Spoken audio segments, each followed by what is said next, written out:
existe. Ponto. Real. Ponto. Comprovado. Esse é o fenômeno ufológico, é comprovado. Agora, a natureza dele é extraterrestre? É hipótese, cara. É transdimensional? É hipótese, entendeu? Tem um monte de outras que são coisas que são hipóteses, que você não tem. Agora, o fenômeno tá registrado em radar e tal, e com elementos físicos. Você tem uma série de vídeos e documentais. Quer dizer, tem coisa que é, tipo, não tem nem o que argumentar, né? O negócio tá tão explícito, assim, o caso da Noite Oficial dos OVNIs no Brasil, né? Pô, você tem 21 naves, meu irmão. A nave foi registrada em mais de 50 radares, entre radar de terra e radar de aeronave. Foi perseguida por piloto experiente. Piloto não existe essa parada do piloto confundir, viajar, tentar em Mach 2, até tentando perseguir Vênus. Isso não existe, isso é viagem total viagem na maionese, né?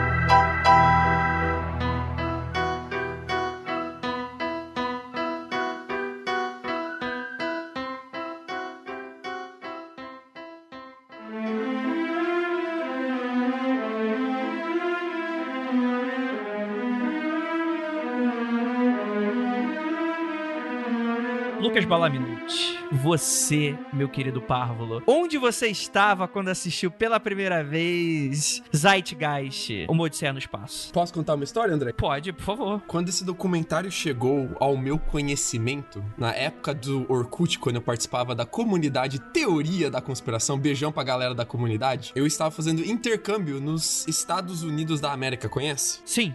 Dizem que era um grande país, né? Aí, recentemente está sendo mal administrado, tá meio que em decadência. Consta nos livros de história, né? Como um grande império que um dia existiu. Todo mundo sabe disso. Estava fazendo intercâmbio por lá, estava com uma bolsa de intercâmbio, e quando você faz com bolsa, você não escolhe a família com que você vai ficar. Então eu tava ficando com uma família de pastores, que eu nunca tinha conhecido na vida. Eles tinham se voluntariado pra receber o brasileiro, né? E eu recebi esse vídeo através da comunidade de teorias da conspiração do Orkut, e eu assisti com o pastor, que era o meu host father, o meu pai de intercâmbio. O Zeitgeist abalou tanto a fé dele, que demorou 3 domingos pra ele voltar a fazer congregação. Ele cancelou as congregações, ele ficou bolado e ele entrou em uma aspiral de pesquisar no Google, teoria da conspiração. 2007 o Google era muito diferente, né, cara? O ranking funcionava muito diferente. Você achava a teoria da conspiração muito fácil. Eu mostrei pra eles alguns fóruns americanos disso, ele ficou maluco. Ele ficou 3 semanas, cara, que ele não tirava a cara do computador dele. O Google nessa época era o tipo WhatsApp pro brasileiro. Exatamente. De 2021. Onde moram todas as teorias da conspiração. Onde você descobre que o Papa e os governadores do Nordeste estão mancomunados para destruir o Brasil, né? Não. É pra comprar os supermercados. Ah, verdade. Confunda as coisas. É o Papa, a China e os governadores do Nordeste. Ah, claro. São tudo pessoas que se conversam. Deve ter um grupo de WhatsApp, né? Deve. Papa China Gov. Bom, o Zeitgeist explica, né, gente? Querem comprar o Oba. O extra. Caralho. Tupá Guerra, onde você estava quando assistiu pela primeira vez esse documentário maravilhoso? Então, eu nunca assisti ele inteiro. Eu nunca tive totalmente a paciência. Quando o Andrei me convidou pra gravar esse episódio, ele falou, vamos gravar sobre Zeitgeist. E o que eu pensei? Sim, adoro esse conceito historiográfico. E fiquei empolgadaço. O Andrei pode ver, eu lembro, acho que as mensagens, eu falei, caraca, eu tô muito empolgada, vai ser incrível, melhor programa. E eu não pensei em nenhum momento por que o Mundo Freak Confidencial estaria querendo gravar sobre Zeitgeist. E, tipo, sobre um conceito historiográfico. Não associei as duas coisas. Fui estudar e tal. E daí, quando eu abri a pauta, eu falei, é aquele filme. Coitado, deve ter dado uma brochada, né? Foi tipo isso, foi tipo... puta, esse filme é mó palha. A primeira vez que eu lembro que eu ouvi falar disso foi uma amiga minha, eu já tava no mestrado, aí uma amiga minha chegou, e é uma amiga toda dos movimentos sociais e tal, e a bicha falou, caraca, porque tem esse filme muito incrível, e ele fala do cristianismo e não sei o que, eu falei, sim, mas eu estudo isso, tipo, não fala nenhuma novidade esse negócio aí, que filme bobo é esse que você assistiu? Porra, Tupá, você quebrou o gozo da pessoa, né, de saber das paradas, assim. Tupá, vou te contar uma coisa, você não tá legal. Parabéns. Gente, eu sempre fui mais ou menos dessas. Mas, enfim, quem faz história, nem vem, Kelly. Você fez história também, você também é desses. Tupá empata foda, é isso mesmo que eu tô ouvindo? Que horror. Todo historiador é meio chato. O cara vem assim, todo porra. Então, depois eu acabei assistindo tal, mas eu já tava no mestrado, eu já estudava antiguidade, eu já estudava religião na antiguidade, então pra mim, em nenhum momento ele me pegou, né, porque eu já li as mentiras do filme, assim, de cara. E desculpe, ouvintes, eu já tô falando assim de cara, eu já lia todas as mentiras do filme de primeira. Não, era meu tema de pesquisa, pô. E aí, Marcos Kelly, você? Onde é que você estava? Cara, eu vou te falar que eu acho que eu vi essa parada há muito tempo, assim, muito tempo mesmo. Eu não me lembro, eu acho que eu tinha terminado a escola, não sei se eu tava no início ou eu tava no início da universidade, ou eu tava no último ano de escola, saca? Foi um dos dois. Eu precisava ver a data de que o filme foi lançado, assim, quando que começou a fazer sucesso aqui no Brasil. Mas eu me lembro também que além dele, tinha uma página de internet também que falava, que tinha tipo um resumo sobre o que aconteceu do 11 de setembro, saca? Tinha umas paradas assim que eram todo um sub-universo que acompanhava o filme, assim. Pra mim ele não chegou sozinho, só o filme. Chegou todas umas paradinhas em conluio. Essa página, chegou alguns outros conteúdos, e eu me lembro também que teve uma divulgação forte dessa paradinha no Orkut mesmo. Talvez eu estivesse no mesmo grupo que o Lucas aí no Orkut, hein, mas eu não era ativo. Vocês já eram amiguinhos e nem sabiam. E eu gostei pra caralho na hora, viu? Na hora que eu vi, eu falei assim, nossa, não porque eu falei, nossa, que louco, isso aqui é a verdade. Descobri a verdade! Meu Deus, vou derrubar o governo. Não, o pior é que eu nem entrei nessa naipe, assim, eu não entrei nesse naipe, mas eu entrei no naipe de tipo, puta, mano, que louco, mas eu tava seduzido pela linguagem, não pelo conteúdo, tá ligado? Essa eu acho que foi a parada, assim, que eu falei, maluco, porque eu já tinha... Tem umas coisas ali que você pega, sei lá, principalmente o rolê dos deuses, né? Você não tinha lido ainda, sei lá, tipo, as Máscaras de Deus, do Campbell e coisas do tipo, né? Eu já tinha lido Campbell já, eu acho que as Máscaras de Deus eu não tinha pego, mas eu já tinha lido algumas coisas, então, tipo assim, o impacto não foi tanto, meu Deus, estão falando a verdade, mas, tipo, eu falei, caralho, olha como que estão falando isso, saca? Eu achei a linguagem, o som, a jogada, as edições, assim... Entendi. Muito boa. Muito boa. E essa vai ser, inclusive, uma das paradas que eu quero discutir aqui com meus colegas, que é a sedução pela linguagem. Olha aí, ó. Quer dizer que o Keller vai falar de sedução hoje? Pela linguagem, pela sedução com a língua. Imagine eu com a linguinha nos dentes agora, fazendo... Isso aí, Kelly, tá demitido. E a gente hoje vai discutir a trilogia Zeitgeist. Assim, acho que a maioria das pessoas vão ficar super surpresos por essa informação dessa trilogia, né? A maioria só assistiu o primeiro. É o meu caso. É tipo Tropas Estelares, né? Ninguém sabe que tem 3 filmes, né? Tem 3 filmes de Tropas Estelares? Tem 3 filmes? Tem 3 filmes, cara. Minha vida é um engodo. As pessoas ficando chocadas. Os 5 filmes dos Vermes Malditos também. Então tem a galera que fica chocada com esse tipo de informação, né? E hoje a gente vai descobrir, afinal de contas, como monta uma mentira. Mas um pouco diferente do que vocês estão acostumados. Logo depois da nossa vinheta, e a gente começa.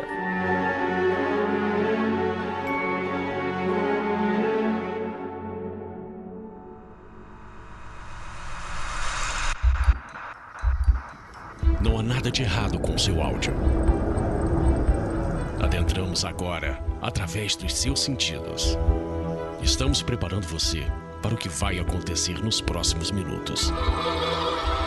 Além do que conhece por tempo e espaço, o contato com algo além. Não conte para ninguém e nunca olhe para trás, pois este é Mundo Freak Confidencial.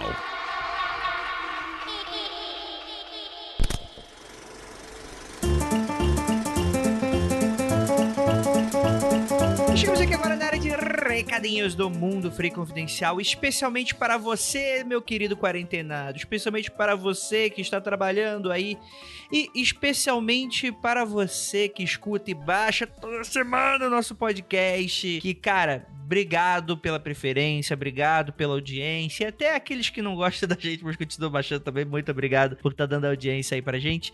E gostaria apenas de lembrá-los que caso você curta bastante nosso trabalho e tenha como, você tem a opção de ajudar a gente financeiramente. Como? É como se fosse uma assinatura na sua revista, né? Com um mínimo de R$5 você já tem acesso a grupos, já conseguem ver a maioria das gravações ao vivo, consegue saber notícias de produção das coisas que a gente tá fazendo, ajudar a gente com algumas decisões que a gente toma internamente e, além, é claro, de ajudar o seu podcast favorito não apenas a sobreviver, como a também investir em novos projetos. Vocês escutaram aí no comecinho desse podcast o tipo de surpresa que a gente está fazendo para vocês. E liga o alerta.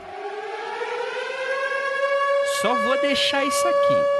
O próximo audiodrama Mundo Freak Special Editions tá no forno, não vou prometer quando que vai sair, pode sair amanhã, pode sair daqui a 6 meses, mirem nos 6 meses, tá bom, gente?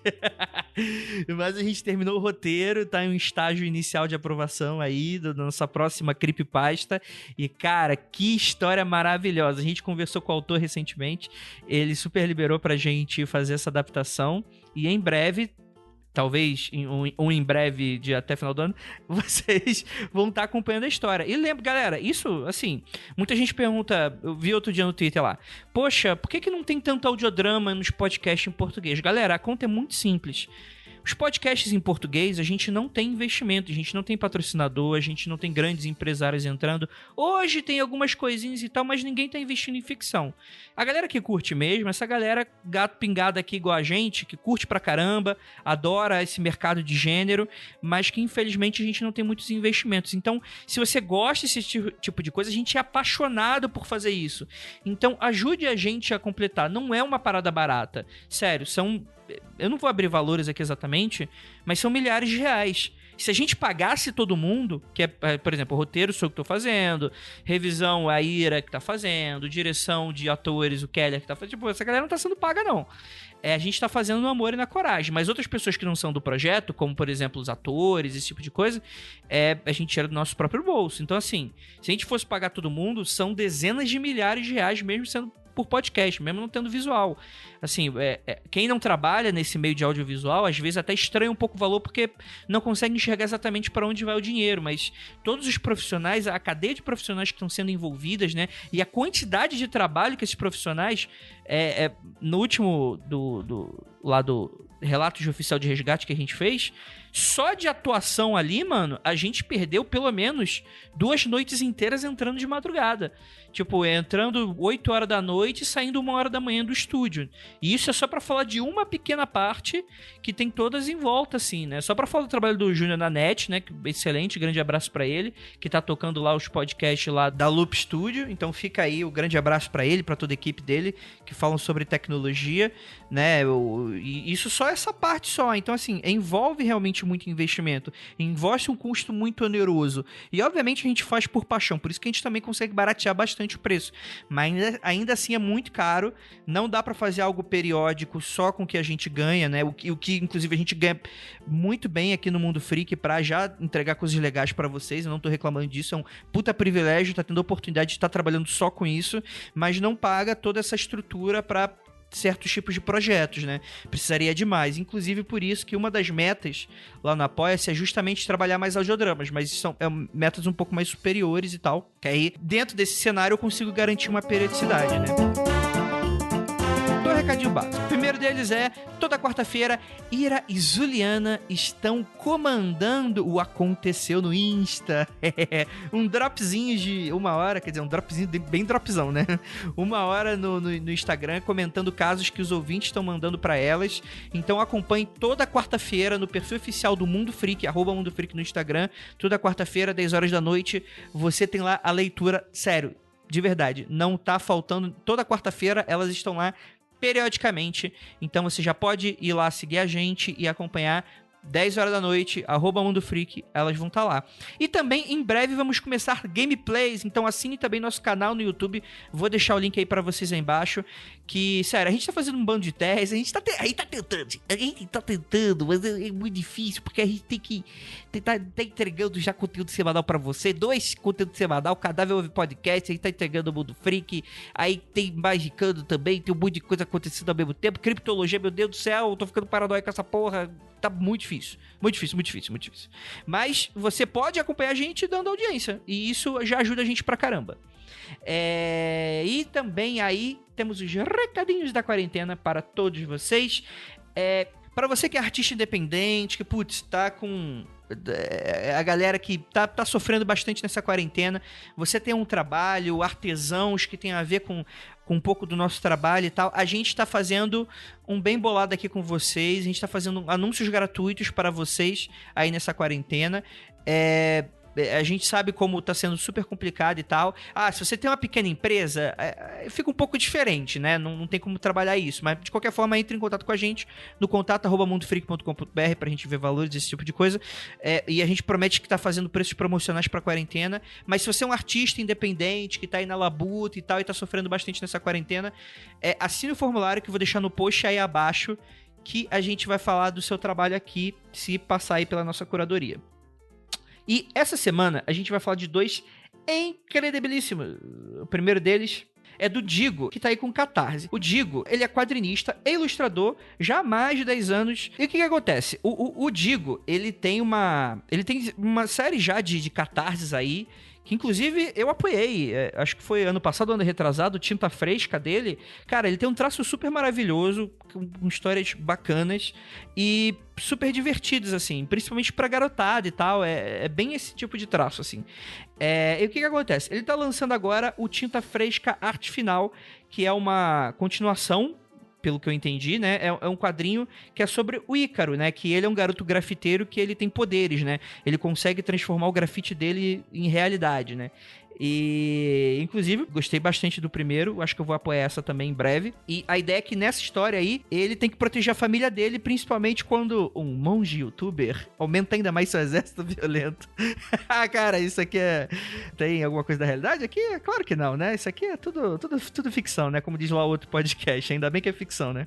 E, cara, Tinta Fresca, Arte Final, tá agora no Catarse. Então você pode acompanhar o trabalho do Digo e também receber em casa aí o seu quadrinho nesse momento de quarenteners. Você pode aí tá se entretendo e entretendo a galera que tá com criança em casa, que tá com o jovem em casa. Imagina o adolescente em casa.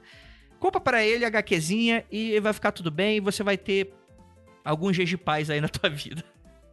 Então fica aí um grande abraço pro Digo. Digo, você é um lindo, e vou deixar o link do Catarse dele no post desse episódio. E agora, outro Catarse aí que tá aí, que já bateu a meta, então virou pré-venda, catarse.me/terror80, link também no post. O livro é O Melhor do Terror dos Anos 80, com contribuição dela mesma, a nossa rainha trevosa Ira Croft.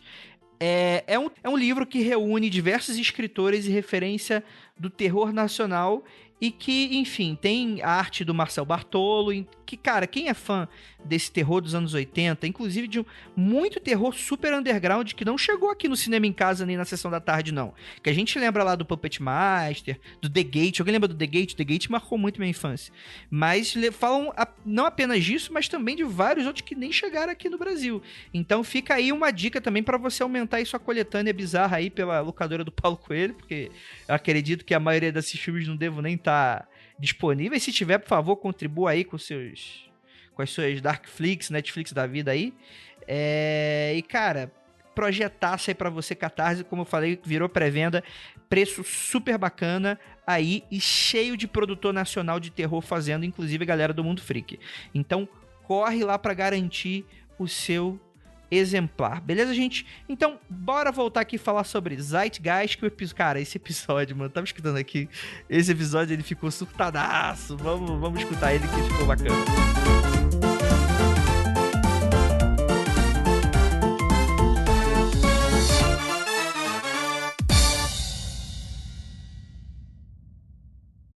Whether you're a diehard sports fan, a hopeless romantic, or a comedy aficionado, the Xfinity 10G network was made for streaming it all. Worry less about buffering when streaming your favorite shows, movies, or live sports, and enjoy a better way to watch. Xfinity gives you a reliable connection for streaming, plus all the entertainment you love all in one place. Fear not, because now you can finally sit back, relax, and stream your favorite entertainment and sports like never before with the Xfinity 10G network.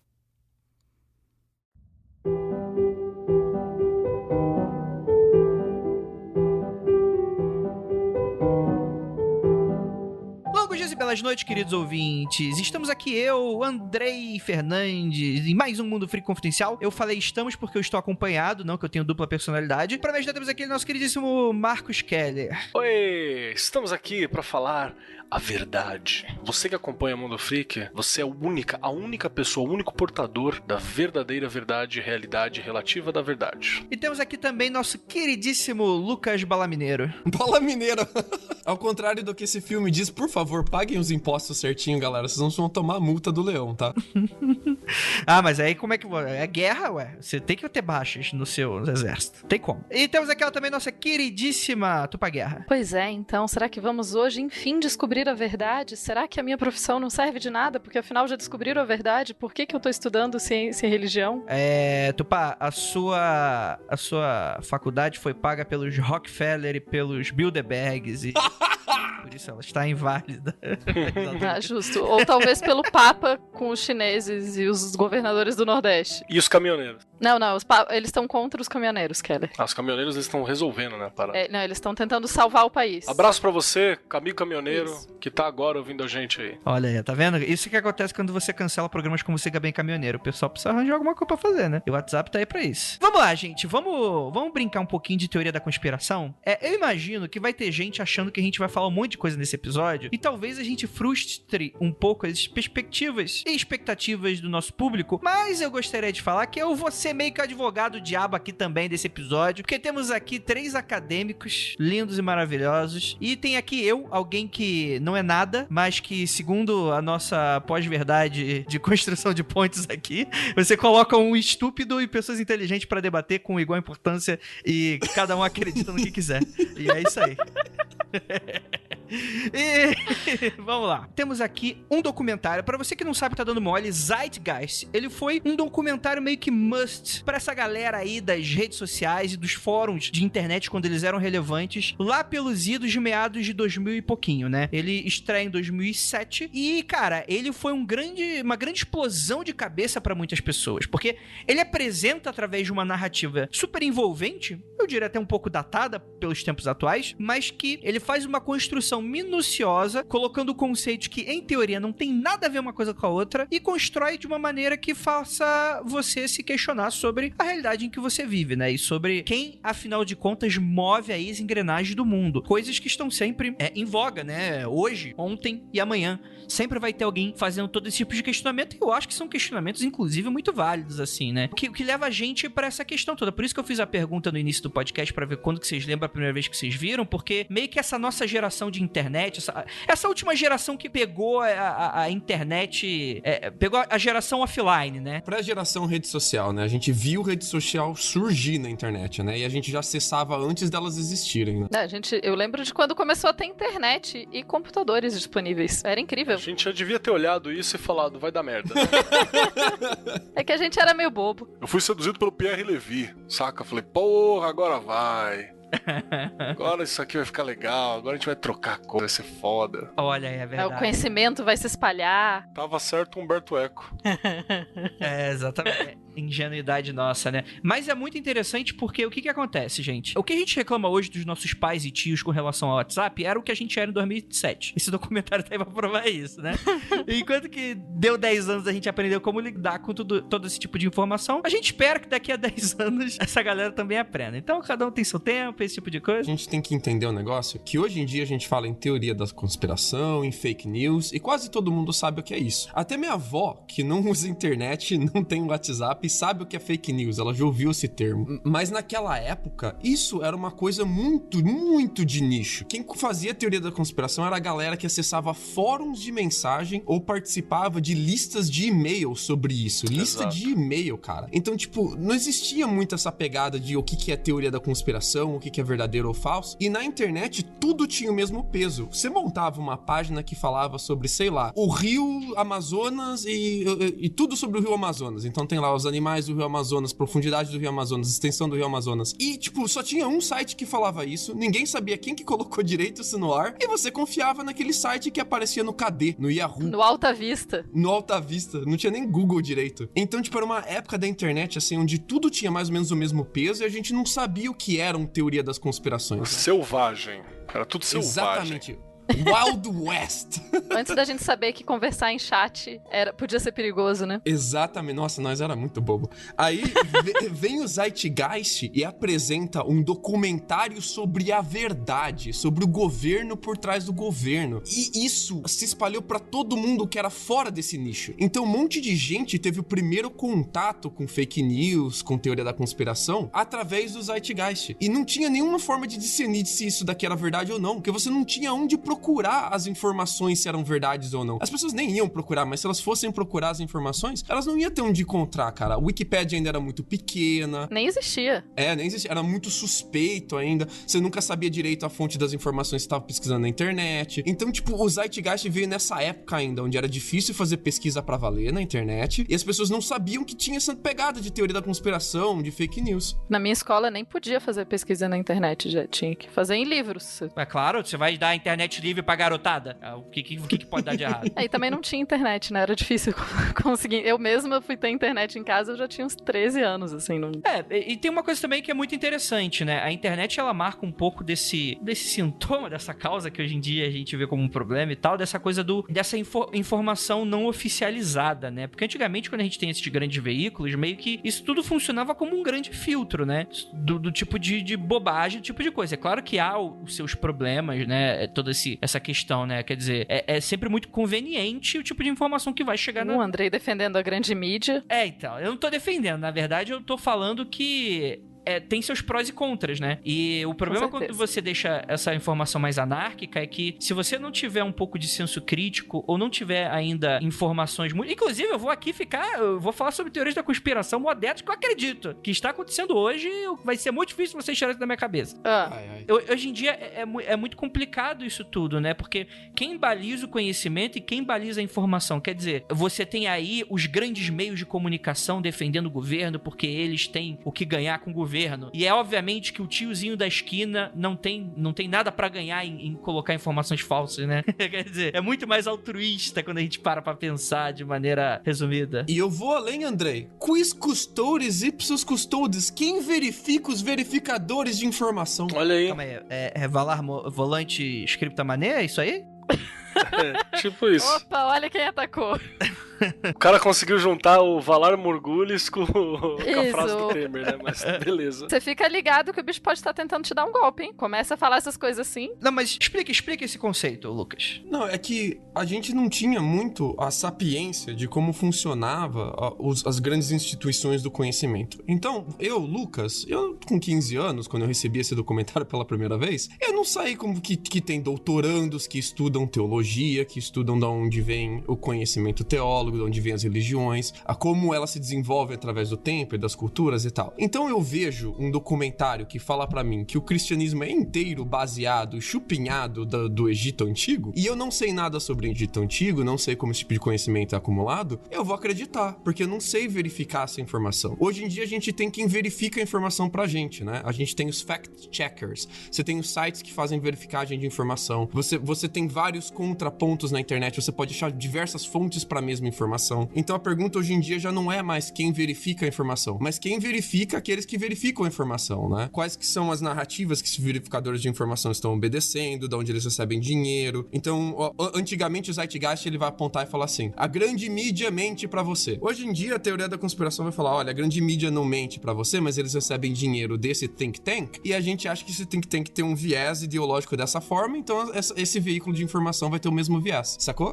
E às vezes bate com a verdade, às vezes não bate com a verdade. Então, tipo, isso já mudou, já tem a versão 2.0 disso. Deixa eu acrescentar uma parada no que o Lucas tá falando. É aí que faz o que forma uma teoria da conspiração, assim. Isso eu acho que é o importante, ó. Uma teoria da conspiração, ela surge por alguns motivos. Lucas, por favor, me corrige, Tupá, me corrige o que você achar necessário. Primeira delas, nós, enquanto raça, enquanto espécie, ser humano, assim, a nossa cabeça, ela foi formada e a gente evoluiu de um jeito. Ih, vai puxar Yuval Harari, fudeu. Prepare-se. Não é isso não. Encaixa, inclusive, mas não vou não. Mas ela evoluiu, tipo, no sentido da gente sempre procurar por quê? Razão pras coisas. A gente procura razão pra tudo, assim. A gente tá sempre procurando razão. A gente cria associação de causa e consequência nas paradas. E a gente cria associação de causa e consequência, especialmente em coisas que a gente não consegue entender qual que é a relação entre causa e consequência, se é que existe alguma naquilo. Isso, mas na voz do Carl Sagan agora. A gente faz essa parada, não tem jeito, tá ligado? É uma coisa que a gente tem. O que acontece? A teoria da conspiração, ela tem que partir de algum incômodo ou de alguma percepção, e ela tem que ser calcada, no mínimo que levemente, na realidade. Porque é isso que vai dar o pé dela de que, tipo, olha só, é possível. É isso que vai dar o pé. Então, por exemplo, o Lucas puxou aqui essa ideia dos think tanks. Think tanks que estão por trás de várias das formações e blá, blá, blá, blá. Existem think tanks que fazem isso. Isso quer dizer que é toda a grande mídia que faz isso? Não quer dizer. Mas eu preciso de um pezinho pra poder formar essa parada. E aí, nesse meio entre o meu incômodo, um pezinho na verdade, e esse caminho todo nublado que eu não conheço, é aqui onde a parada vai funcionar. No passado que a gente tá conversando aqui, isso era feito meio que por curiosidade, era feito meio que por interesse, era feito pro cara poder falar assim, ter aquela sensação de que eu conheço a verdade, saca? Ter a sensação de que, porra, eu sei mais do que os outros, eu posso servir de referência pra alguém, eu posso ser influente no grupo que acredita nessas paradas, assim. Então ela era uma coisa com prazer próprio. O que a gente tem hoje é que a gente tem empresas gigantescas que descobriram que isso daí também é um puta de um local pra controle. É um espaço de disputa, tá ligado? Você se infiltrar ali e conseguir construir narrativas e teorias da conspiração. Então hoje a gente tá num momento completamente diferente, né, do que era em 2007. Virou commodity, né? Tem um mercado disso agora, né? As pessoas vendem essas narrativas, né? Tem todo o mercado e elas competem pelo gado. A real é essa. E eu acrescentaria mais uma coisa nessa questão de que, quando a gente, realmente, quando você não entende completamente uma coisa, você quer entender, você busca uma explicação, mas raramente você quer uma explicação que seja incompleta ou que seja complexa demais. No sentido de, normalmente você quer uma explicação que seja confortável. E é muito mais confortável uma explicação simples. Então é muito mais confortável acreditar que existe uma conspiração, uma empresa maligna que controla tudo, do que entender que, tipo, o sistema é mega complexo e você tem, tipo, várias vertentes nele e que cada uma delas tem pequenos interesses e todos esses somados, enfim. O mundo ser muito complexo acaba sendo desconfortável. Então, a gente, como seres humanos, a gente busca explicações mais simples, a gente busca explicações mais agradáveis. E explicações mais simples são mais agradáveis para nossa cabeça e, assim, a gente acaba escolhendo elas. Além do que, muitas das teorias da conspiração, elas criam narrativas que ligam vários eventos e isso dá muito uma sensação de que o mundo tem algum tipo de controle, tem alguém guiando esses eventos, eles não estão acontecendo aleatoriamente. Faz sentido, né? Eu consigo entender o mundo à minha volta. Isso, e daí, porque não entender o mundo à minha volta e viver num mundo que é simplesmente completamente caótico é assustador. É assustador. E a gente não tem mais, claro, várias pessoas ainda têm, mas a gente ainda não tem mais como paradigma da sociedade como um todo de que é Deus que está organizando tudo. Então a gente acaba, né, criando outras explicações confortáveis pra gente não se sentir jogado no meio do nada. Tão abandonado, né? Olha como o Zeitgeist ilustra muito bem o que a Tupá falou. Por que eu vou estudar toda a evolução do mito cristão e como ele foi formado e ter um doutorado nisso e ler vários livros sobre isso e ler o que os historiadores falam, se eu posso simplesmente dizer que Jesus é um quibe de Horus?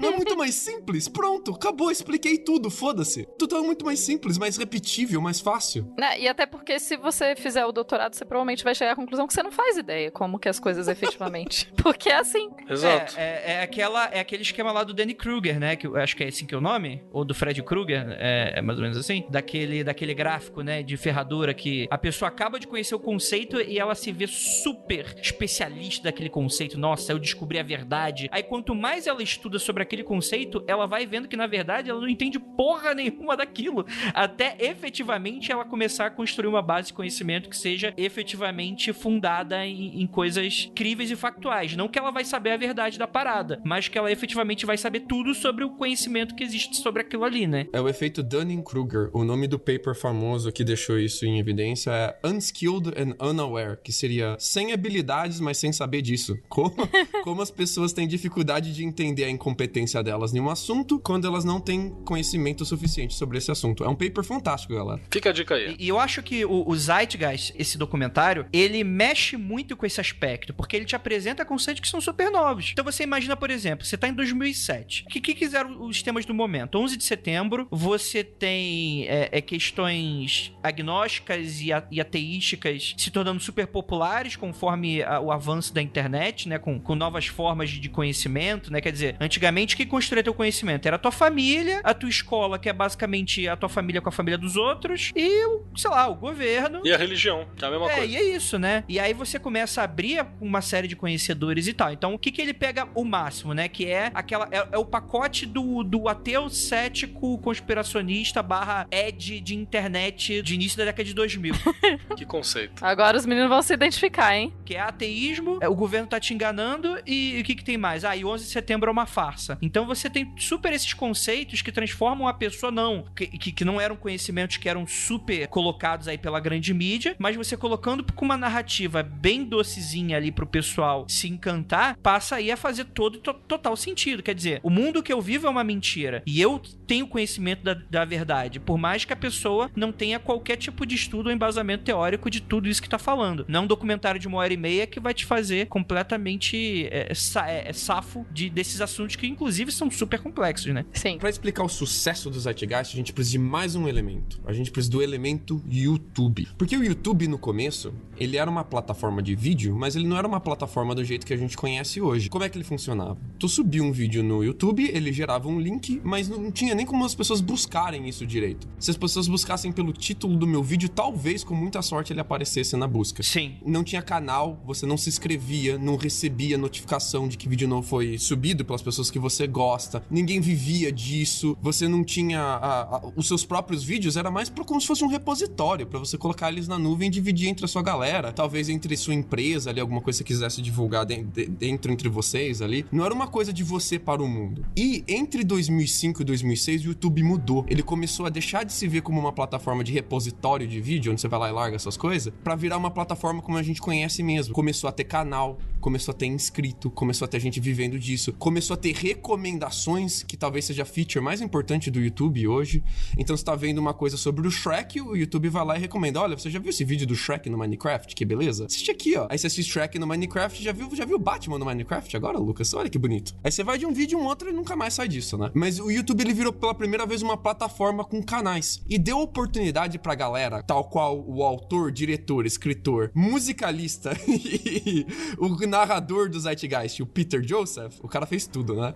Ele deu oportunidade pra essa galera independente poder viralizar sem precisar passar pelos canais tradicionais de distribuição. Então o cara fez o documentário no quarto dele, na casa dele, com o budget doméstico dele, sem precisar de grandes investimentos, e não foi atrás de alguém pra investir dinheiro, de um grande estúdio, de redes de distribuição. Não, ele jogou no YouTube e isso viralizou. É uma das primeiras vezes que você tem isso acontecendo na história, cara. Um documentário, ele foi vendido como documentário. Assista esse documentário de alta produção independente que tá no YouTube, disponível pro mundo inteiro. E ele pulou muitos degraus, assim, pra viralizar, que esses documentários independentes de ufologia, por exemplo, antigamente, dependiam de o cara ir lá levar o DVD dele no encontro de ufologia em Chicago. Aí ele dava o DVD pra galera, a galera copiava, redistribuía, não tinha onde você mandar isso. Talvez tivesse algum lugar pra você baixar isso, mas era pouco conhecido. Não, agora tava bombando. E ganhando dinheiro, né, cara? Um grande truque, né? Vendendo caneca, vendendo camiseta, movimento que pra você se associar ao movimento, você tem que pagar pra ele mensalmente. E é legal você ver os gráficos do Google de pesquisa sobre o tema Zeitgeist, que você vê que na data de lançamento do primeiro filme, ele dá um mega salto lá em 2007. Depois, na data de lançamento do segundo filme, ele dá um salto muito maior em 2008. 2008 ele bombou no mundo inteiro. E aí o gráfico de busca no Google meio que desaparece, assim. Ele cai bastante e bem rápido. Mas se você pega o gráfico só de busca no Brasil, os brasileiros não pararam de buscar por Zeitgeist por muito tempo. Até mais ou menos 2013 teve um interesse muito alto no documentário. Então, nos países fora dos Estados Unidos, ele veio bombando em várias ondas diferentes, né? Ele encontrava um nicho novo e bombava, encontrava um nicho novo e bombava de novo. E o YouTube possibilitou isso, né? Ele vinha em várias levas, poder ficar vindo várias vezes. Quando o lançamento de um filme, isso normalmente não acontece, né? Ele bomba quando lança no cinema, dá uma bombada de novo quando lança nas plataformas de stream e depois some, né? Uhum. É interessante porque toda essa parte de como o YouTube funcionava e como que isso fez parte, né, do próprio sucesso do Zeitgeist, porque, como os meninos estavam falando, essas teorias são teorias que já eram trabalhadas há muito tempo. Você tem livros sobre esses tipos de tema, você já tinha muito material sendo produzido. Então, o cara que escreveu, produziu e, sei lá, fez tudo, absolutamente tudo do Zeitgeist, ele não tirou isso simplesmente da cabeça dele. Ele traz isso de vários outros lugares. E tem esse fator fundamental de que boa parte das pessoas que assiste quer acreditar naquilo. E quando você quer acreditar numa coisa, é muito mais fácil da coisa te convencer. I want to believe.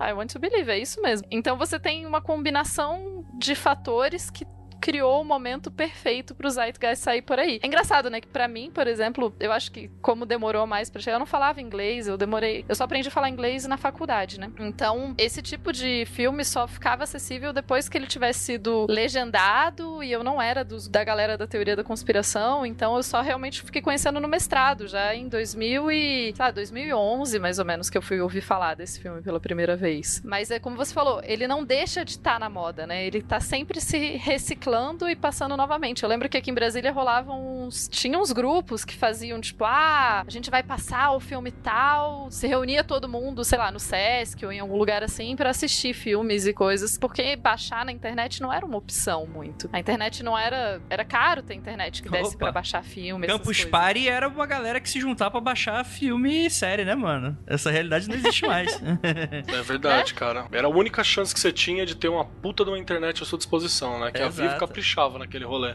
Não, era tipo ver anime.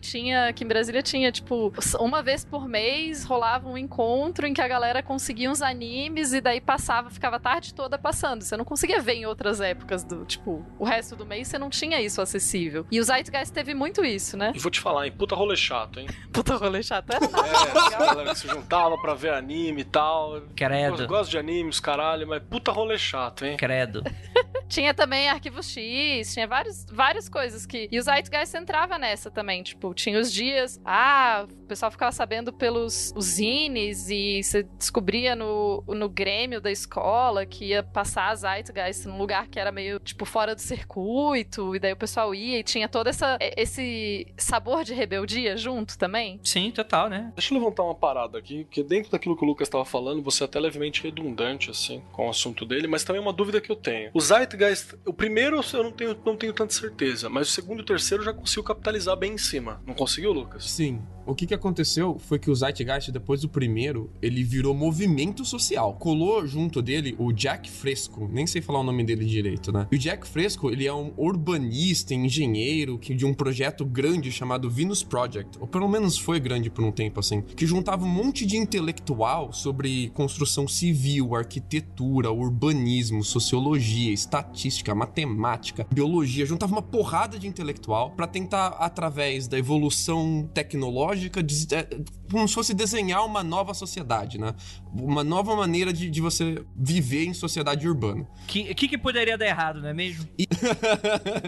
E o Jack Fresco, ele adotou o cara do Zeitgeist como se fosse tipo um filho dele no começo, assim, e deixou ele começar o movimento dele dentro do Projeto Vênus. Ele captou muita grana, se tornando influente entre a galera intelectual no começo, e usando esses influencers intelectuais pra espalhar a parada dele. Então ele ganhou muito sócio, ele fundou o movimento social do Zeitgeist, e a galera pagava a sociedade por mês, e recebia a newsletter dele, recebia os projetos do avanço do movimento Zeitgeist, o que eles tinham que fazer, que tipo de coisa eles tinham que divulgar. E era legal, porque parecia que você em casa, do seu computador, podia ser um ativista também. Então ele meio que democratizou o ativismo social, sacou? Você não precisa ir em um protesto lá na puta que o pariu, usar plaquinha no protesto, pintar a cara. Você podia do seu sofá ali, acessando a internet, espalhar o movimento cultural do Zeitgeist. E com muita grana no começo por causa disso. Hoje em dia isso sumiu, né? O Fresco expulsou ele do Projeto Vênus. Ele disse que ele saiu porque quis. Claro, né? Você não se entendia com o Fresco, mas na verdade que o Fresco chutou ele pra fora. Uhum. E o cara, desculpa, mas ele é meio picareta, assim, né? E hoje ele vive de vender DVD do Zeitgeist. Ele ainda, até hoje, vive de vender DVDs, cópias físicas. Ele manda na sua casa o Zeitgeist. Só pra colocar uma questão que é interessante, né? Que você falou, tinham muitos intelectuais no projeto, muitos intelectuais que acabaram comprando a ideia. E é pra demonstrar muito bem que o fato de uma pessoa ser intelectual, ter um diploma, enfim, ter doutorado, pós-doutorado e tal, não torna ela especialista em todas as áreas. Então é muito fácil fácil alguém que é de uma outra área ficar encantado com teorias sem entender direito de outras, assim. Então você vai ter gente, sei lá, da história que vai ficar encantado com as teorias muito loucas de quântica, né? Tipo, ai, porque a quântica, não sei o quê. E não entende nada de física quântica. Então você tem essas...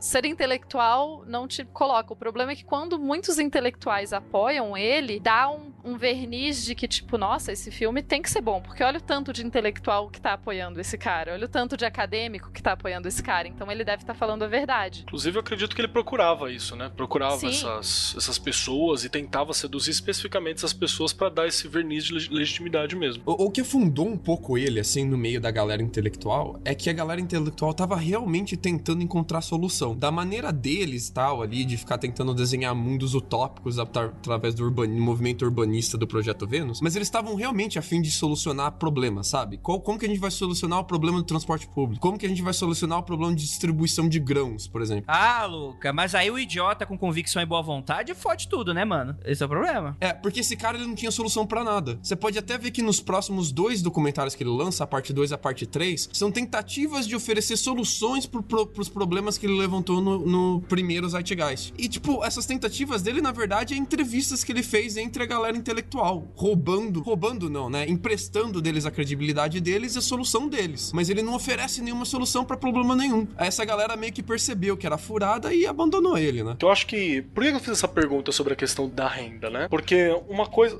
Entende comigo que tem uma diferença muito certa aqui, na hora que você tinha naquele movimento pré-2007, 2006, até talvez pré-2000, que era uma galera que, na limitação que eles têm, eu tô tentando entender o mundo e eu acabava construindo, percebendo as coisas com teorias da conspiração. Fazia essa criação de mitos modernos mesmos, né? Porque, na real, existe linhas que vão teorizar que, sei lá, muitas das construções míticas que a gente vai ter, elas vão ser as pessoas tentando dar soluções, respostas e apontar as coisas para sua própria existência. Isso não tô dizendo que é um movimento, uma parada verdadeira, uma parada de valor e tal, mas é uma parada honesta. É o que a galera tá tentando fazer. A gente já conversou sobre isso aqui no Mundo Freak, dizendo que tem muito, sei lá, maluco terraplanista, que o cara tem até vontade de fazer experimento. O cara tem um espírito científico ali de querer fazer experimento, de querer testar, de querer comprovar. O cara não tem acesso, o cara não tem como. Mas tem que diferenciar o período em que era assim como ele tem que diferenciar o cara que é terraplanista porque não teve acesso, do momento em que isso vira um comércio. E aí eu começo a construir essas narrativas, porque o poder da narrativa é fodido. A Tupá mesmo falou que a parada das respostas fáceis é porque a gente quer essa narrativa. A gente quer essa história, que ela seja apelativa, isso é bom, e que ela seja simples, mais ainda simples e apelativa do que a realidade é. É isso que eu procuro. Eu não quero uma resolução longa pra entender. Eu quero uma coisa simples. Se ela encaixar dentro daquilo que eu acredito, melhor ainda. E aí que a gente tem, por exemplo, o mal de hoje, que a gente tem eleições e vários outros movimentos e várias outras construções que não são um grupo de pessoas tentando entender sua realidade ou, sei lá, foda-se, essas paradas. São efetivamente grupos empresariais construindo narrativa, construindo uma história sobre medida para acertar aquele grupo que tem uma determinada posição, uma determinada crença, para que eu faça aquele grupo ficar ainda mais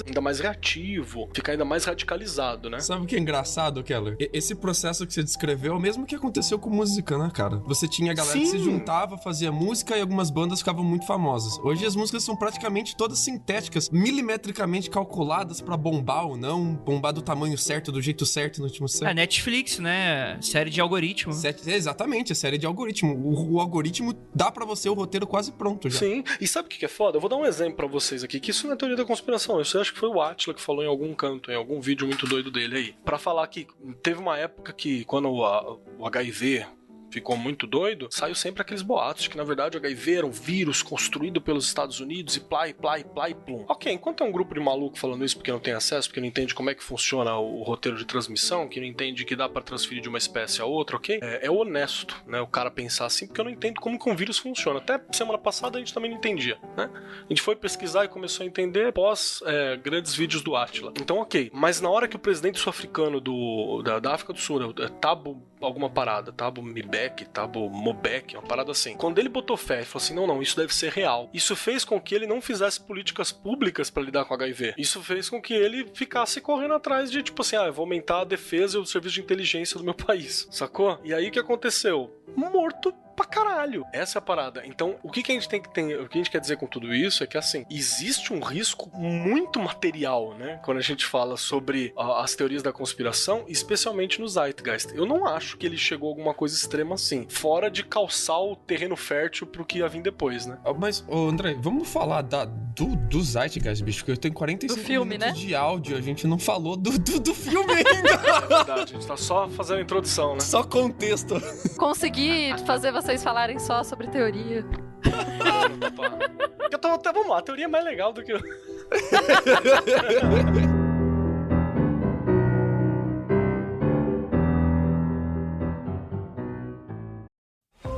Listen to the 48 Hours podcast for shocking murder cases and compelling real-life dramas from one of television's most watched true crime shows. Go behind the scenes of each episode with award-winning CBS News correspondents and producers in Postmortem, a weekly deep dive. Listen to 48 Hours wherever you get your podcasts.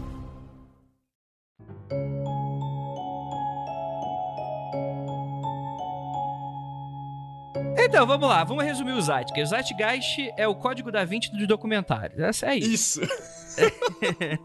Ele vai te jogar um monte de meias-verdades misturado com um monte de mentira, de ficcional, e quer que você acredite. E basicamente é isso que é o documentário, né? Ele é dividido, o primeiro deles, né? Ele é dividido em 3 partes. O primeiro deles, ele fala sobre a maior mentira já contada, né? Que ele passa vários minutos, uns 40, 50 minutos falando sobre como o cristianismo é uma fraude. Não. Vou fazer jus ao nível de mentira dele. Ele conta em 22 minutos de vídeo que eu contei sozinho 187 mentiras facilmente verificáveis. Caralho. Tá tipo o nosso presidente, hein? Tá bom, porra. Só sobre mitologias antigas e outras religiões. Cara, é muita mentira. Não são meias verdades. Não são umas verdades. Mas calma aí, Lucas. Antes da gente partir pro quebra-pau aqui, calma. Segura aí essas tostas e assim.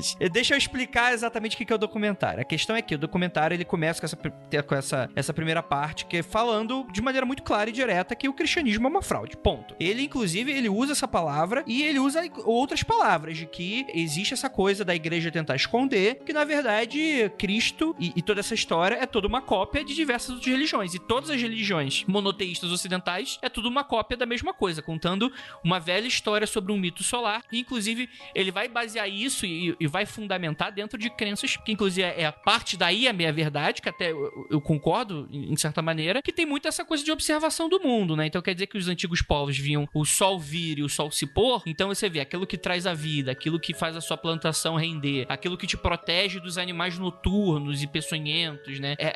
Você vai ter essa questão da divindade, e você vai ter também essa questão de que você transportar essa observação do mundo de ciclos e jogar isso por uma parte mitológica, né? Só que aí ele começa com um bando de groselhada e tal. Vamos aproveitar que a gente tá perto da Páscoa, e o Zeitgeist foi provavelmente a coisa que fundou aquele negócio que a gente recebe toda a Páscoa, dizendo que, porque não é o Renascimento, porque Horus, porque Jesus, porque qualquer outra coisa. Não aguento mais receber isso. Eu tenho um ódio todo especial por esse filme, como vocês devem imaginar, porque, né, o tanto de coisa que eu ouço por conta de Zeitgeist, e as pessoas, né, às vezes nem assistiram Zeitgeist, mas isso ficou tão entranhado na teoria que um monte de gente repete essas coisas. Mas daqui a pouco a gente chega lá. Pode continuar. Então, e aí a gente tem esse segunda parte, que você tem o mundo inteiro é um palco, é o nome do capítulo, em que ele fala sobre o 11 de setembro. Como o 11 de setembro, na verdade, ele é produto manufaturado interno, ou seja, né, os Estados Unidos fabricou o 11 de setembro. Inclusive, a gente tem um episódio sobre o 11 de setembro que a gente fala um pouquinho sobre esses mitos e, sei lá, e teorias da conspiração. Eu acho que tem coisas estranhas que aconteceram no 11 de setembro, mas eu acho que, da maneira como é construída dentro desse documentário, ela é extremamente muito forçada. O que dá justamente pra terceira parte, que vai tentar unir esses dois conceitos, né? Que seria esse terceiro capítulo chamado Não Se Importe com os Homens por Detrás da Cortina, que é falando sobre como os Estados Unidos constrói uma narrativa bélica para justificar, manter e fazer com que essas pessoas que estão por trás do poder lucrar, e como isso tá calcado desde o início com conceitos sociais construídos pela religião, até você ter essas questões do, não, vamos fazer aqui um atentado fake, e isso, como isso foi feito através da história em todas as guerras que os Estados Unidos se meteu, porque, em teoria, isso é muito profitable, né? Isso é muito lucrativo. Nem sei se essa palavra existe. Andrei cheio dos termos em inglês. Tá vendo? Tá tipo o Lucas quando ele tenta falar português e cria palavra, tá ligado? Exatamente. E é basicamente isso, essa primeira parte. Depois a gente vai falar dos outros filmes, mas até o momento que a gente tá falando é sobre isso, né? Agora, beleza. Agora podem meter o pau. A primeira parte, o argumento dele não é só que o cristianismo é uma farsa. O argumento dele é que existe um calendário solar estelar onde povos antigos mantinham o movimento do Sol e calculavam ali o que acontecia com as estrelas, com as constelações e com o Sol, e eles criaram um mito baseado nisso, pra você manter o calendário vivo, né, no boca a boca. E todas as religiões e culturas do mundo teriam copiado esse mito, mas tirado ele do contexto de calendário astrológico dele, né? Então, pra provar esse ponto dele, o que ele faz? Ele coloca em paralelo várias mitologias e várias culturas de várias religiões. Ele fala, por exemplo, o Peter Tosh fala que Horus nasceu no dia 25 de dezembro da Virgem Isis Maria, anunciado por uma estrela no oeste, adorado ao nascer por 3 reis, foi professor com 12 anos, batizado com 30 anos, tinha 12 discípulos, fazia milagres como curar doenças, andar sobre a água, era chamado de Cordeiro de Deus e foi traído por um discípulo, crucificado, morreu e ficou morto por 3 dias, então ressuscitou. Ele praticamente contou a história de Jesus, mas falando que essa história também de Horus, e portanto Jesus seria baseado nisso. Só que nada disso é verdade, cara! Nada disso, Nada disso é verdade. Nada disso é verdade. Não, vamos começar com uma questão muito importante, gente. Primeiro, religiões se baseiam uma nas outras com grande frequência. Então, assim, o cristianismo, ele tem sim bases em muitas outras religiões que vieram antes do cristianismo. Até porque nada surge do nada. Então, quando o cristianismo começa a se desenvolver lá há 2000 anos, 2000 e tantos anos atrás, quando começa a se desenvolver, você tem justamente o conceito cultural. Se você mora... Sei lá, você mora hoje em dia no Brasil, você tem todo um contexto cultural que você existe. Então, tudo que você criar vai ser muito baseado no contexto cultural. Você não vai conseguir criar uma coisa que não tem absolutamente nada a ver com o que você já conhece, certo? Não tô dizendo que a criatividade não existe, eu tô dizendo que os conceitos acabam ficando muito próximos. Então, quando alguém fala, porque o cristianismo... As pessoas adoram me falar isso. Nossa, como eu tenho angústia disso. Porque o cristianismo é baseado em outras religiões. Todas as religiões são baseadas em outras religiões. Não é só o cristianismo, tipo, isso é uma verdade, tipo, mas isso não torna essa religião menos válida ou enfim, pra quem acredita nela, foda-se, né? Acredita, isso aí, né? Não é esse o ponto. Isso me lembra a molecada em sala de aula, quando eu tô com a molecada assim na sala, e aí alguém chega e fala assim pra mim, professor, não, porque o cristianismo não sei o quê. Aí eu vou lá e falo, não, tem outros livros, né, Bhagavad Gita, tem o Velho Testamento, que na verdade não é dos cristãos e tal. Aí a galera fala assim, mas a Bíblia não é mais antiga? Eu falei, então, não. Aí a galera, como assim? Surta, né? Quebramos os alunos. Eu tive um amigo que um dia, durante o doutorado, eu tenho um amigo muito querido, durante o doutorado ele me perguntou, ele falou, Tupá, é verdade que existe mais de um tipo de tradução da Bíblia? Aí eu, então, senta aqui um pouquinho.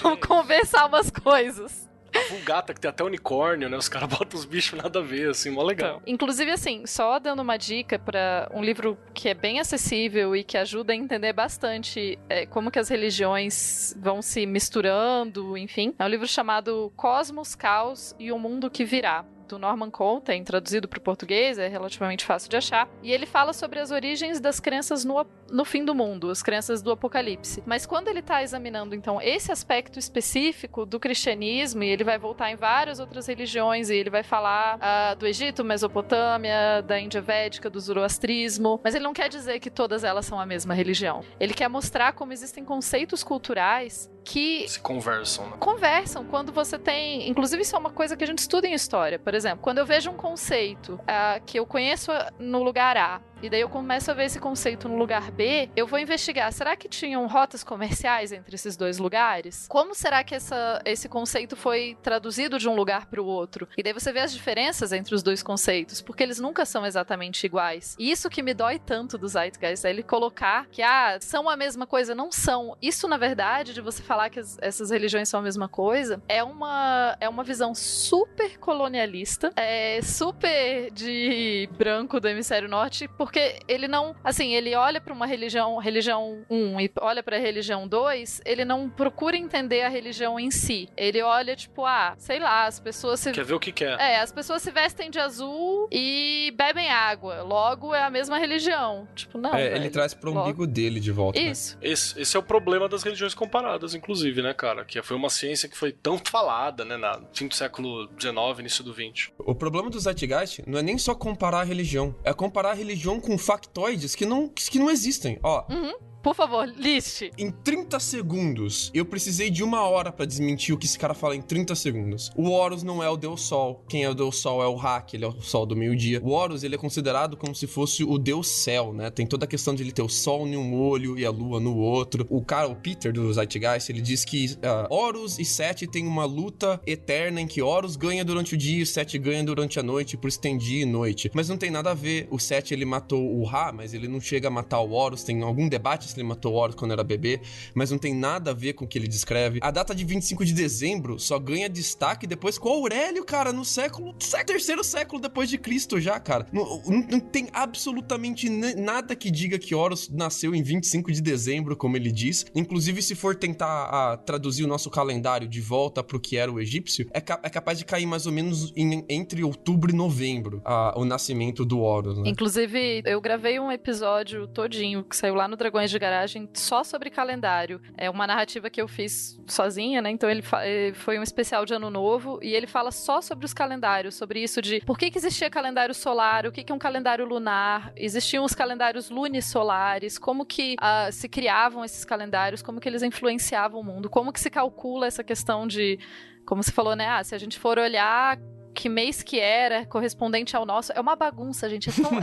São contas tão complexas, porque o calendário mudou muitas vezes. A ideia de calendário é uma abstração que a gente faz. Ela não é uma coisa natural que a gente observa. Claro que dia e noite é uma coisa natural que a gente observa, mas como a gente organiza, como que a gente vai chamar os períodos de dia e noite, é uma abstração. Essa coisa, a própria, quando ele começa a falar, porque o Horus é assim, o Sete é assim, como o Lucas falou, não tem como a gente saber. Por quê? Porque existiam muitos textos, a religião egípcia, e a gente tá falando aí de mais de 2.000 anos de história, de desenvolvimento de uma religião, ela não tinha uma igreja central com um livro central que falava de todos os mitos. Você tem várias versões desses mitos, então Horus, Sete, Ra, etc. Eles podem ter histórias diferentes sobre eles. Acontece a mesma coisa com... De região pra região. Acontece a mesma coisa com os gregos, acontecia a mesma coisa com os romanos. Você não tem necessariamente uma narrativa monolítica, que é uma coisa que a gente gosta hoje em dia. Não quer dizer que na antiguidade era importante. Se a gente ficar só nessa primeira parte, a gente tem 4 horas de podcast aí só dessa primeira parte. Foi mal.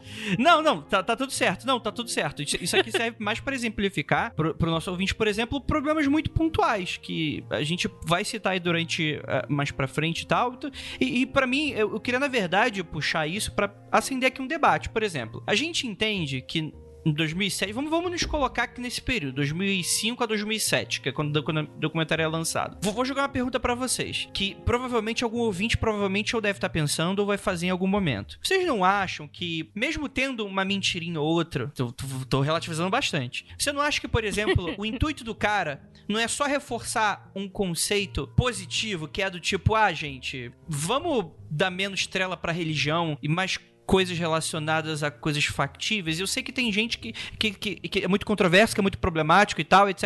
Mas vai ter gente pensando dessa forma, falando, não vale... Se for pra um bem maior, não vale a pena mentir num documentário? Não, Maquiavel. A parada dele é que se a ideia dele fosse, olha, vamos questionar tudo que é o Zeitgeist atual, vamos questionar a instituição governo, vamos questionar a instituição história, vamos questionar a instituição religião. Ele teria te dado ferramentas pra te ensinar a fazer pensamento crítico, mas não é isso que ele ele faz? Ele inventa uma mentira atrás da outra. Tudo que ele fala sobre Krishna, que ele fala sobre Egito, que ele fala sobre budismo, sobre tudo sobre grego, tudo que ele fala é mentira. Ele não te dá nenhuma metodologia de pensamento crítico, de você se questionar. Ele te vende outras verdades, ele te vende uma outra narrativa como verdade. E no final, na terceira parte, depois que ele termina a parte sobre os Estados Unidos fingir preceitos pra começar a guerra, né? Depois que ele acaba isso, ele faz uma conclusão. E a conclusão dele não é, olha, questione, olha, pense, olha, pesquise, olha, estude. A conclusão dele, olha, acredite no Zeitgeist. O Zeitgeist vai te dar a próxima solução. É com a gente que você tem que estar, é eu que você tem que ouvir. Ele não te dá métodos de você questionar, ele tenta te trocar uma verdade por outra. Ele é uma religião, né? Na verdade, o intento dele é suprimir a realidade. É isso.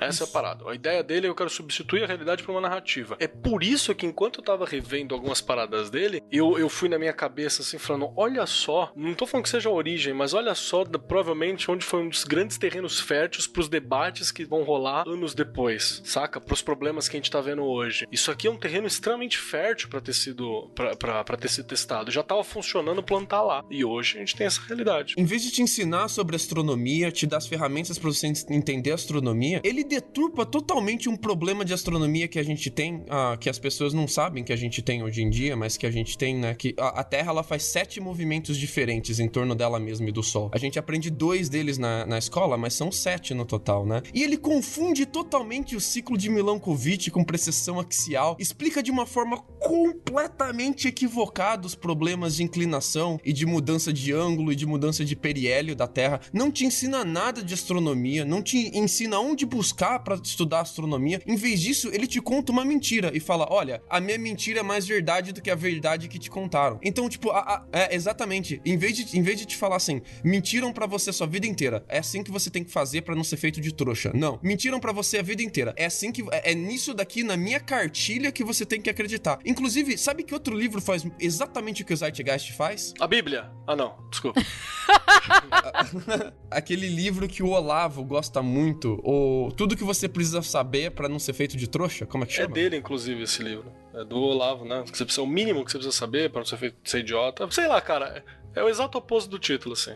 Fique idiota. É exatamente a mesma coisa, Olha, instituições mentiram pra você. Acredite na minha cartilha em vez de acreditar na deles. Isso é tão grave, né? Porque, assim, questione. É muito legal, é importante. Inclusive, a base do conhecimento científico é questionar, é se perguntar, é não simplesmente aceitar as coisas como verdades. Só que o o Zeitgeist faz é o oposto disso. Ele não é um documentário que te ensina a questionar, que te ensina a desconfiar do que você recebe. Isso seria muito saudável, inclusive. Mas ele te ensina o que o Lucas falou. Ele te ensina a seguir uma nova, quase uma religião, né? Ele te ensina a seguir um novo paradigma. É sobrepor. E não questionar esse paradigma, porque você já questionou o antigo, você não precisa mais questionar nada.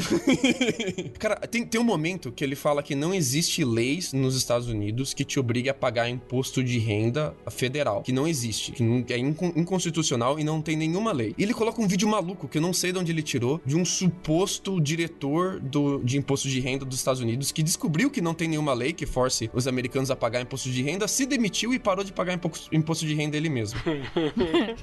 O cara que ele põe no vídeo falando isso não é o cara que era diretor, não tem nada a ver com o cara que era diretor naquela época. Eu olho, cara, Andrei, eu tenho aqui uma pilha, eu sou contador, eu tenho uma pilha de livros só de leis de imposto, só de leis tributárias. O cara tá negando que a pilha de livros na minha frente existe. Ah, mas até aí eu tenho aqui vários livros de fantasia aqui, isso não prova que a fantasia existe. Olha aí. Não, prova sim, a fantasia existe. Os livros de fantasia existem, não quer dizer que aqueles mundos descritos nos livros existem. Eu sei quais leis são, da onde elas vieram, como é que elas foram formadas, quais histórias dela, quem votou pra elas passarem, como que elas passaram, que anos elas passaram. Eu sei tudo sobre essas leis, eu estudei essas leis. Eu vi algumas delas saindo ainda. Eu sei, Lucas, o problema é que estudar dá trabalho, cara. Então quando eu acabei de lacrar com esse meu argumento aqui, acabou, é o suficiente pra eu ganhar essa discussão. Você não entende, não continua. E aí agora vamos subir esse meu áudio no YouTube e vou colocar Andrei jantou Lucas Balaminuti. E vai colocar só o trecho da minha resposta e não vai ter o trecho falando que você estudou várias vezes. Entende a parada? Tipo assim, eu sei que é. O problema problema é essa porra dessa lógica de dominância em cima, tipo, de debates. Cara, e esse documentário faz algo que eu odeio com todas as minhas forças hoje em dia, que é tipo assim, ninguém constrói um pensamento nessa porra desse documentário. O que ele faz? Ele pega trechos completamente descontextualizados de entrevista, de pessoas de pessoas e políticos, ele pega uma frase da pessoa de uma entrevista inteira, às vezes de 20 minutos, de 10 minutos, de 1 hora, de 2 horas, e ele coloca aquele trechinhozinho ali que, tipo assim, que construído e colocando, ele praticamente tá fazendo aquela edição do Gaveta que o cara fica... É isso mesmo, edição do Gaveta. É uma metralhadora de citações e ele não diz da onde veio, quem falou, de como foi. É tipo, pá, uma atrás da outra, cara. É muito doido, né, velho? Cara, deixa eu falar uma parada. Então, olha o truque. A genialidade tá exatamente nessa, ó. Na hora que você começa, olha como que é a construção narrativa, a sedução pela linguagem da porra desse documentário. Ele começa te apresentando, primeiro te situando, então ele vai falar sobre as questões do cristianismo, que é uma coisa que você, americano básico, sete básicos de americano, você já começa com um conhecimento mínimo ali, certo? Ocidente não tem jeito. E ele te apresenta aquilo. Primeiro ele fala, olha, tá vendo tudo isso aqui que você conhece? Aí ele começa a fazer comparações com outras paradas. Aí ele começa, na hora que ele faz comparações, ele fala assim, olha só como na verdade isso que você conhece é semelhante em outros locais. Aí ele quebra essa parada que você conhece. Que ele quer dizer o seguinte, olha só como a tua parada básica, aquilo que você tá ligado a vida inteira, aquilo que é a base das suas leis, os seus founding fathers, tudo isso, ela é irreal. Na hora que você destruiu isso, irmão, o que você falar depois pro cara, o cara vai fechar contigo. Isso é argumentação básica. E é um ritmo muito alucinante, né? Ele não te deixa respirar, ele não te deixa pensar. Você ouve uma frase, já ouve outra, e aquela música de guerra no fundo, né? Tum, tum, tum, tum, tum, tum, tum, tum, tum. Você fica, tipo, alucinado. Meu Deus do céu, meu mundo é uma mentira. Sim, isso é argumentação básica, cara. Tipo, bagulho básico, simples. Você chega num lugar tal, tem uma pessoa que tá te antagonizando, que você quer ganhar. Você chega lá na pessoa, se aproxima, primeiro numa parada próxima, um assunto simples, um assunto próximo. Você vai dar uma aula, começa no senso comum da molecada, de repente você põe em xeque o senso comum, apresenta aquilo que você tá falando e ponto final, saca? É estrutura simples, é didático. Tem partes do documentário que ele é tão psicodélico que você não consegue entender qual é a tese que ele tá defendendo. Porque tem vez que ele defende assim, ele coloca um monte de citação, um monte de entrevista, um monte de áudio de gente falando que o ataque de 11 de setembro foi, na verdade, uma implosão da torre, né? Eles contrataram uma agência de demolição e eles demoliram as torres gêmeas. Não foi por causa da queda do avião. E logo depois, ele coloca mais uns 10 minutos de áudio dizendo que não, que foi por causa dos aviões, mas que os americanos sabiam dos aviões e deixaram rolar. E depois mais 20 minutos de áudio dizendo não, os americanos não sabiam, mas é porque estava acontecendo um grande treinamento militar nos céus americanos, dos caças americanos, e eles confundiram o ataque com o treinamento deles. Tipo, são 3 teses diferentes. Elas mesmas se contrariam. E você não sabe qual delas ele defende, porque ele apresenta as 3. De novo, você que tem um mínimo de crítica, você vai perceber 3 teses e você vai falar assim, olha só, ele tá apresentando as 3 para defender. Mas uma pessoa que já tá confusa, já tá seduzida pela linguagem, ela vai se apegar em uma das 3, que é a que interessa pra ele, que tá mais próxima, eu vou ignorar a outra e eu vou continuar fechando com ele porque ele apresenta essa. Porque a gente tá cansado de ver isso no Brasil, né, irmão? Toma aí um monte de merda, você fecha com uma das merdas, eu lanço uma merda aqui, eu lanço uma merda que é completamente oposta à primeira merda A, merda B, merda C, merda D. Eu jogo isso pro povo, o povo se apega a cada grupo em um e o grupinho fecha comigo, que eu tô lançando todas as merdas. E quando alguém fala, pô, mas olha isso, ele tá dando 3 teorias contraditórias pra mesma coisa. A pessoa fala, porque você não conseguiu enxergar a verdade. Aí pronto, aí quando chegou nesse naipe, cara, você não tem nem como argumentar, né? Tem uma hora que ele fala dos 19 sequestradores, que são os caras que sequestraram os aviões pro atentado de 11 de setembro, né? E ele mostra a versão oficial, que aponta que 19 pessoas sequestraram os aviões. E daí, em alguns momentos, ele sugere que essas pessoas tiveram treinamento militar nos Estados Unidos. Em outro momento, ele muda o discurso completamente. E ele diz que essas pessoas da lista oficial não existem, que a CIA inventou os nomes dessas 19 pessoas. E não que essas 19 pessoas existem e tiveram treinamento militar. São 2 narrativas completamente diferentes. E aí, depois, em outro momento, ele diz que a CIA capturou 7 dessas pessoas. Capturou uma porrada delas, mas 7 ainda estariam foragidas, espalhadas pelos Estados Unidos. E, tipo, as 3 teorias que ele apresenta são as 3 contraditórias. Tipo, ele mesmo se contrapõe. Só que daí você que tá ouvindo e tá, né, já coisado, você vai acreditar na que você acha que encaixa tá melhor. mais confortável, e daí as outras, elas não existiram. Então, assim, na real, é isso que eu falo. A linguagem dele, dá uma revista nele hoje, assim, foi extremamente elucidativa sobre o prenúncio da sociedade que viria, assim, sabe? Porque você entende ali toda a estrutura básica do que tá sendo usado hoje em dia. Tem um nome, isso aí ganhou até... Sabe quem usava isso aí? Exatamente isso? Aquele maluco do Infowars. Ah, exatamente mesmo. Era exatamente isso. Ele começava numa parada, aí ele quebrava uma tese que tinha calcado no real, aí ele quebrava isso, aí ele posicionava a ideia dele, aí depois ele apresentava um pontinho de realidade também, e aí você já tinha sido convencido, e aí, bichão, ele simplesmente falava qualquer bosta, podia falar mentira aberta. Hora que ele fala que Krishna nasceu de uma virgem, eu quase dei pirueta pra trás, mano. Eu falei, não é possível que ele falou isso, cara. Eu tô quase rasgando o cu aqui de raiva. Ele já passou por umas 20 religiões que ele mentiu já. A hora que ele fala que Krishna nasceu de uma virgem, você fala, foda-se que Krishna tem 7 irmãos, saca? Foda-se. Todos eles nasceram de uma virgem. O que você tá achando? A virgem também era irmã dele. Então, vale qualquer coisa. E nasceu dia 25.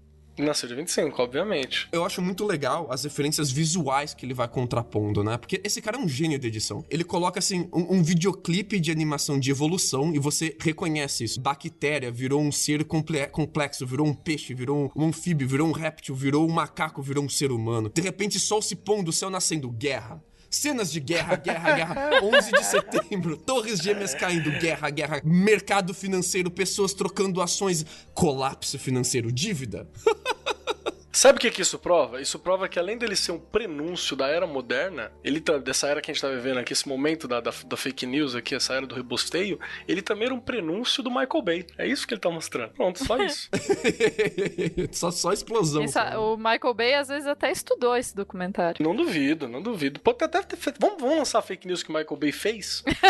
Ele, na verdade, é fotografia, né? É ele que fez o recorte, a montagem toda do Michael Bay. Falta um pouquinho mais de explosão, né? Esse é o problema.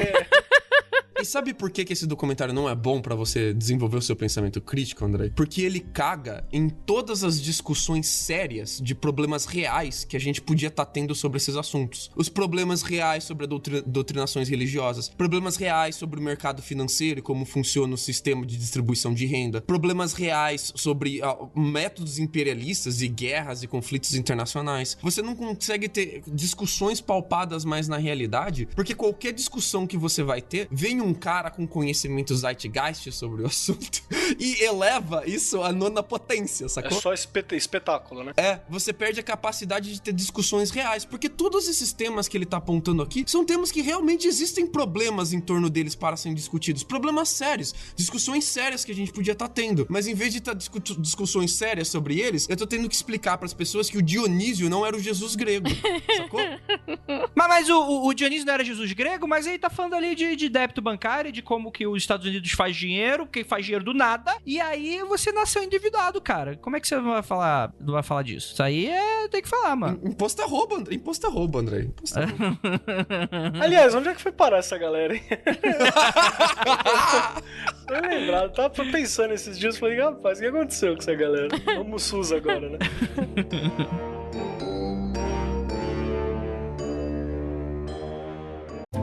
First, the bad news. SAP Business AI won't help you generate cubist versions of your family's holiday photos. But it will help you understand which supplier is best to help you roll out your plant-based packaging in Southeast Asia, or identify the training your junior project manager needs to rise up the ranks, and automate repetitive tasks while you focus on big innovations, so you can be ready for the next opportunity. Revolutionary technology, real-world results. That's SAP Business AI. Então, a gente tá falando de 2007. O documentário foi lançado. O que aconteceu um ano depois, Lucas Balaminuti? Um ano depois, ele solta o Zeitgeist The Addendum. Não. Calma. Não é isso que eu quero que você fale. O que acontece... O que aconteceu em 2008? Em 2008, a puta crise financeira dos Estados Unidos, que, tipo assim... O bobo aqui seguindo a pauta à toa, né? Não, calma, Lucas. Eu tô querendo dar o contexto de onde surge o segundo capítulo. Porque não faz sentido a gente analisar esse assim como a gente tá falando aqui que não faz sentido várias coisas do filme, não faz sentido a gente destacar que o segundo, a continuação só vem... Ah, beleza, só uma continuação. A gente tem que levar em conta o que tava acontecendo no mundo nessa época e como que, aos pouquinhos, de maneira muito leviana, ele vai trazendo esses novos problemas pra dentro do contexto e pra ficar se auto-justificando também pelo primeiro, né? Então ele vai atualizando essas novas formas. E aí a gente tem o segundo, né? É o adendo, certo, Lucas? Isso. O adendo, ele vem um mês depois da crise financeira de 2008, mas é engraçado porque você percebe que a parte dele que endereça a crise financeira é muito pequena comparado ao conteúdo inteiro do documentário. Então ele tava bolando um documentário como se fosse sequência do primeiro. Acontece a crise financeira um mês antes de lançar, ele tem que revisar todo o script dele pra encaixar isso. É pra fazer aquela paradinha, ó, eu começo numa coisa da realidade, eu vou criticar essa realidade, daqui a pouco eu meto louco. Exatamente. Você compra. É isso, é a técnica. E ele muda muito a forma bonita de fazer a narrativa dele. Ele não vem mais bombástico com vários sons de música, de explosão, de guerra, ele é bem mais calmo, ele é mais tranquilo. Em vez de colocar trocentas citações sem falar quem que ele tá citando, nem qual é o contexto, ele coloca pessoas que ele explica de onde vem, ele explica quem que são, qual que é a formação dessas pessoas, faz uma entrevista com essas pessoas. Porque a ideia do segundo é começar a oferecer soluções pros problemas que ele levantou no primeiro. E então, como que ele vai poder dizer que ele é uma pessoa crível pra dar soluções? Como que ele vai dizer, confie nas minhas soluções? Ele vai, então, emprestar credibilidade de um monte de gente que ele acha que é importante, né?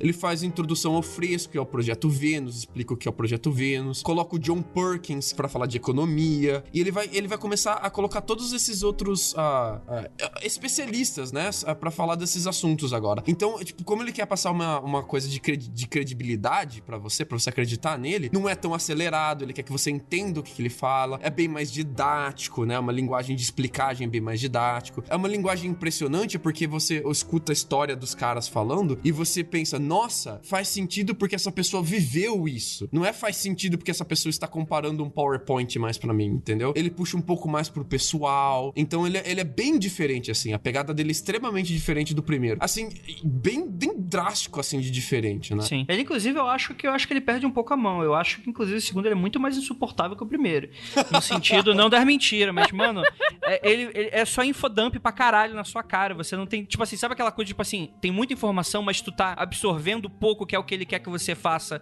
pra construir a narrativa. Nesse, você com 5 minutos de documentário, você já desligou o cérebro, porque você não tá entendendo uma porra nenhuma, porque a quantidade de número que ele tá jogando, tipo, esse segundo, ele é muito mais focado em economia, por motivos muito óbvios, né? Ele vai falar muito mais sobre essa indústria do dinheiro americano, vai falar muito mais sobre isso. Então a parte da religião não é mais relevante, a parte do 11 de setembro não é mais relevante, o que é relevante é como o mercado financeiro é uma fraude, sistema bancário, e te escraviza. É basicamente isso. Que é a pegada do John Perkins, né? O John Perkins é o autor do Confessions of an Economic Hitman, que seria Confissões de um Assassino Econômico, que ele diz que ele era um agente dos Estados Unidos, da CIA, encarregado de desenvolver técnicas para você derrubar e diminuir a capacidade econômica de estados latino-americanos. E tipo, ele pega, o John Perkins, ele pega muito emprestados documentos que foram abertos em 2003 pelos Estados Unidos, sobre de como eles tinham influência, especialmente nas ditaduras da América Latina, né? Tira isso tudo do contexto e fala que ele viveu isso, que ele era pessoa relacionado a isso. E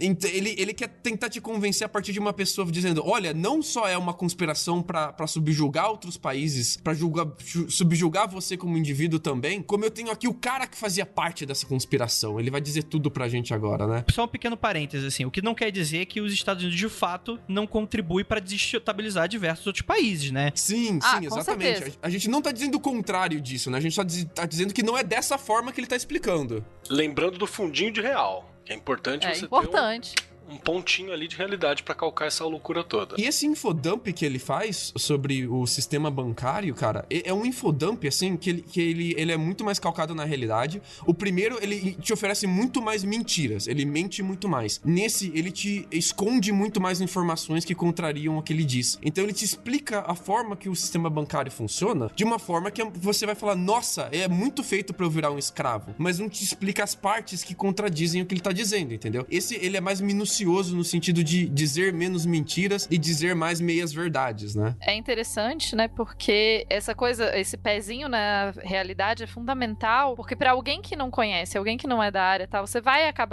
falar, pô, não, eu vou dar uma pesquisada aqui sobre isso. E você provavelmente vai encontrar o que ele falou, como o Lucas falou, pra pegar as mentiras de 30 segundos, ele gastou 1 hora. A média das pessoas não tá interessada em gastar 1 hora procurando todas as mentiras. Vai jogar e vai falar, Horus, não sei o que. Beleza. Ah, tá, é isso mesmo, o cara tava falando a verdade. E a mesma coisa com o sistema financeiro, ainda mais porque, né, mais difícil ou desconhecido, ele vai jogar uns conceitos chaves que ele falou, vai jogar no Google, sei lá, e vai pegar alguma coisa por cima ali e vai parecer que é real e vai dar mais credibilidade pra parada, né? É muito mais difícil você desmentir o segundo do que desmentir o primeiro. O primeiro você desmente hoje em dia na Wikipédia. O segundo você não desmente sem você ter um diplominha. É bem mais complicado. É ligeiro, porque lembrando que o Lucas falou do rolê que ele tava já com outras pessoas, com intelectuais e por aí vai. Então ele tava já preparado pra isso, né, cara? As ideias não são totalmente dele. Já é uma outra produção. Já percebeu do lucro possível. Então ali já vira uma fonte de renda. Porque tem uma coisa, de novo, uma coisa é você mentir por prazer, por esporte, por desconhecimento. A outra é na hora que você faz disso tua fonte de renda, né, cara? Você precisa continuar mentindo, você precisa alimentar aquele público teu que tá em volta. É isso que ele já tá nesse patamar já. A parte 4 do segundo documentário, né, é praticamente um convite a você entrar no movimento Zeitgeist, né? Ele é a parte de vendas, né? Ele apresenta a parte 1, parte 2, parte 3, e no final ele faz o closing, que a gente chama em vendas, que é quando o telemarketing, ele caca você pra fazer a compra mesmo, sacou? Então, tipo, quem estuda vendas como uma forma de treinamento, de gestão, assim, pra treinar time de vendas, vai achar a parte 1, parte 2, parte 3, parte 4, o beabá de vendas, assim. É muito certinho a formulinha de como você vender um produto, sacou? Ele tá te fazendo um grande PowerPoint de telemarketing, cara. A verdade é essa. Se ele te convidasse pra entrar em esquema de pirâmide no final, na parte 4, eu não ia achar muito esquisito, porque é exatamente dessa forma que aquelas reuniõezinhas de esquema de pirâmide funcionam. Por isso que eu defendo a sedução pela linguagem, cara. É fantástico. Tem mérito técnico nessa parada, viu? Opa. Sim, sim. Não, ele ganhou vários prêmios, inclusive, tá? O primeiro ganhou pouco prêmio, ele ganhou 2 prêmios só. Sim. O segundo ganhou prêmio pra caralho, viu? Ele foi premiado mesmo por títulos internacionais, assim. Não pelo conteúdo, mas pela parte artística dele mesmo, de direção e composição dele. Sim, não sei se a gente falou e eu acabei comendo bola, mas o cara faz tudo, né? Ele faz a música, ele faz a edição, ele faz o roteiro, ele construiu tudo do zero, né? Ele só não veste a peruca e finge que você é os outros dando entrevista, né? Ele entrevista outras pessoas. Marc Jacobs, by Marc Jacobs, by Marc Jacobs, for Marc Jacobs. Porra, ia ser muito mais legal se ele se vestisse, hein? Tipo Ed Murphy. Eu também acho. Fizesse tudo. Porra. Então, seria muito mais Fica divertido. a ideia aí pra versão 4. Então, mas isso que eu acho interessante, assim, porque enquanto a gente tem documentários que são, vamos dizer assim, que eles têm o seu sentido, apesar de pontos problemáticos, como por exemplo do Michael Moore, né, que já ganhou Oscar com os documentários, aquele super documentário falando do 11 de setembro, não do aspecto conspiracionista, mas de todos os aspectos da sociedade americana e da narrativa, como o terrorismo foi utilizado para justificar invasões, esse tipo de coisa. Você vai ter o documentário dele dos hospitais, que assim, tem muita gente que acusa de serem documentários sensacionalistas e eles realmente são, mas você tem ainda uma preocupação ética com relação à beleza. Eu não vou mentir, posso até dar uma aumentadinha, um detalhe ou outro, mas eu não vou mentir. E aí eu acho que no Zeitgeist esse é o problema sério, porque ele perde completamente e eu acho que ele é meio que, ele é um dos pais do que vai ter hoje essa indústria de criação de ruído. Porque o que eu tô querendo falar com isso? Que hoje em dia, quando você quer construir uma teoria da conspiração, você quer ter alguma maneira, e talvez eu possa estar criando aqui uma teoria da conspiração, mas eu acho que isso pra mim, na minha cabeça, faz muito mais sentido, que isso não significa nada, então cada um julgue da maneira como quiser. Eu acho que existe muito essa construção de ruído por parte das pessoas que querem fazer o controle da informação. Então, diferente do que era feito em décadas atrás, em que você, de fato, tinha um controle de censura que não pega bem hoje, você simplesmente chegar e falar, você não pode falar isso, é justamente isso que vai acontecer, né? Você tem aquele... Como é que é aquele caso nos Estados Unidos, Lucas, que daquela atriz americana que não queria que fotografasse a casa dela e aí dá uma merda e é tudo que as pessoas fazem, começa a jogar isso na mídia? É o efeito contrário, né? Você tentou proibir a parada e aí todo mundo começou a fazer, né? Exatamente, né? E aí hoje em dia o que eu acredito é que você tem muito essa coisa do controle da informação no sentido de vamos jogar todo esse infodump na cara das pessoas e foda-se, sabe? E a partir daí, o que acontece? Não importa se for meia mentira, se eu estiver contando uma meia verdade. E conforme eu for conquistando com uma narrativa que seja envolvente, que seja extremamente apelativa, que seja extremamente sensacionalista, as pessoas vão comprar a partir daí qualquer coisa. Porque a partir daí, eu vou estar utilizando pontos chaves do que a pessoa quer ouvir. Inclusive, é algo que o próprio Zeitgeist critica no primeiro filme, né? Essa coisa. O que é o terrorismo? O terrorismo é essa palavra meio etérea que você coloca e tal. Não que pessoas morram, não que o terrorismo não seja um problema, mas ele começa a construir cenários e questões que vai, beleza, foda-se tudo isso que tá colocando problemas. Coloca terrorismo e você resolveu tudo. E é basicamente isso que o próprio Zeitgeist faz. Ele coloca vários gatilhos, até mesmo emocionais, provavelmente pra cultura americana, que tava passando na época, e a partir dali, foda-se. Então ele joga um bando de informação e ele fala, mas foda-se, eu perdi minha casa com essa crise de 2008, então eu concordo com esse documentário. E isso é muito o que acontece hoje em dia, né? Ah, foda-se, corrupção, isso aí, comunismo, fome, e você coloca questões e problemas e causas, você coloca um monte de conceito ali que você já ativa quase como uma programação da cabeça da pessoa. E a pessoa perde completamente o senso da parada, né? Você quer ver uma maneira de você não cair nesse tipo de discurso, cara? É você prestar atenção em termos genéricos com que você não tem capacidade de perguntar mais sobre. Então, quando a pessoa fala assim, a grande mídia está mentindo, aí você pergunta pra pessoa, o que é a grande mídia? Como essa mentira funciona? Quanto mais específico você tentar fazer o discurso da pessoa, mais ele cai. Mais ela vai perceber que ela não vai conseguir te dizer. E aí, quem que tá mentindo? Por que ela tá mentindo? Sabe por que disso, cara? Na filosofia você tem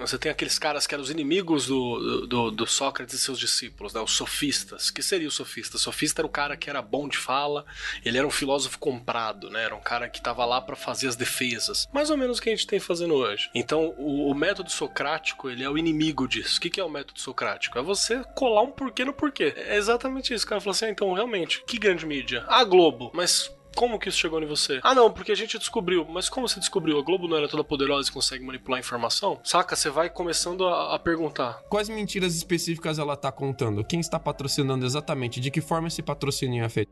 Que mentira. Você começa a fazer perguntas específicas e a pessoa não sabe te responder. Ela não sabe nada. Isso é uma forma. Obviamente, você pode acabar como Sócrates, obrigado a se matar. Porque você vai ficar chato pra caralho, né? Um cara chato pra caralho. O governo mente. Qual braço do governo? Quais políticos específicos? São pessoas contratadas pelo governo? De onde vem esse dinheiro? Quais são os métodos da mentira? Você começa a fazer perguntas específicas pra desminuciar a parada e ela toda cai. Esse, inclusive, é um método jornalístico também, né? Pra tudo. Serve, inclusive, pra quando as pessoas estão tentando te levar pra essas coisas de pirâmide, que agora tá super na moda de novo, de vender coisa. Aí, sei lá, um conhecido queria me convencer a participar de um esquema aí que é pra não sei o que, aí é uma viagem, não é um esquema de pirâmide, é marketing, sei lá o que, blá. Aí uma outra amiga virou e falou, pô, mas mas você já ganhou alguma coisa? Ele falou, não, já vou fazer uma viagem incrível que eu sempre sonhei e tal. Ela falou, que legal, pra onde você vai? Eu vou... Daí falou uma cidade muito perdida, assim, tipo, nos Estados Unidos. Aí ela falou, mas por que você quer ir pra lá? Não, porque vai ter um encontro do pessoal da empresa. E daí você fica, tipo... Oh, meu Deus. O seu sonho de muitos anos é ir pra uma cidade perdida dos Estados Unidos pra um encontro da empresa. De trabalho. Ele, não, mas isso depois que você experimentar viajar com eles, você jamais vai querer outra coisa. Ela, mas quantas vezes você já viajou com eles? Não, mas isso não é importante. Enfim, você vai pegando justamente você vai perguntando o específico e o específico não existe. Eu vou contar uma história aqui, nem sei se pode isso pro ar, mas eu tinha um colega que ele tinha aprendido a fazer mapa astral, né? Ele tava super empolgado com astrologia.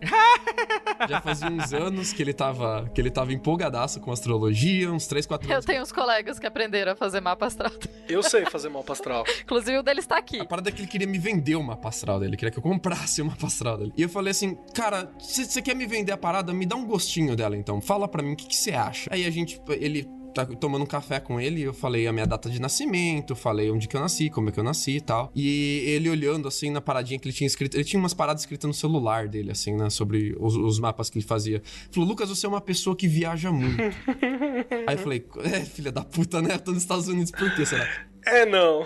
Eu falei, viajo muito? Mas o que é viajar muito? Você viajar a trabalho na cidade do lado conta? Viajar muito é você viajar com muita frequência? Viagens pequenas? Ou fazer uma grande viagem que demora um mês? É você viajar muito longe? Você viajar várias vezes com várias pessoas? Viagens que custam caro? O que é viajar muito? E ele não sabia me falar. Ele ficou totalmente perdidinho. Porque ele nunca tinha parado pra pensar o que significa viajar muito. Como é que eu vou fazer comparado com a média de viagem das pessoas de outros signos? Exato, termo genérico. Ou comparado com a máxima de viagem, ou a duração da viagem, ou quanto longe o Lucas vai, ou quanto tempo ele fica viajando. Tipo, ele não tem nenhum método, nenhuma base pra dizer que eu viajo muito. Ele nunca tinha parado pra pensar nesse problema metodológico. Aí caiu a parada dele. Não, realmente. Lucas, economicamente, como é que eu resolvo o problema da fome? Você vai na sua geladeira e vê o que tem pra hoje, André.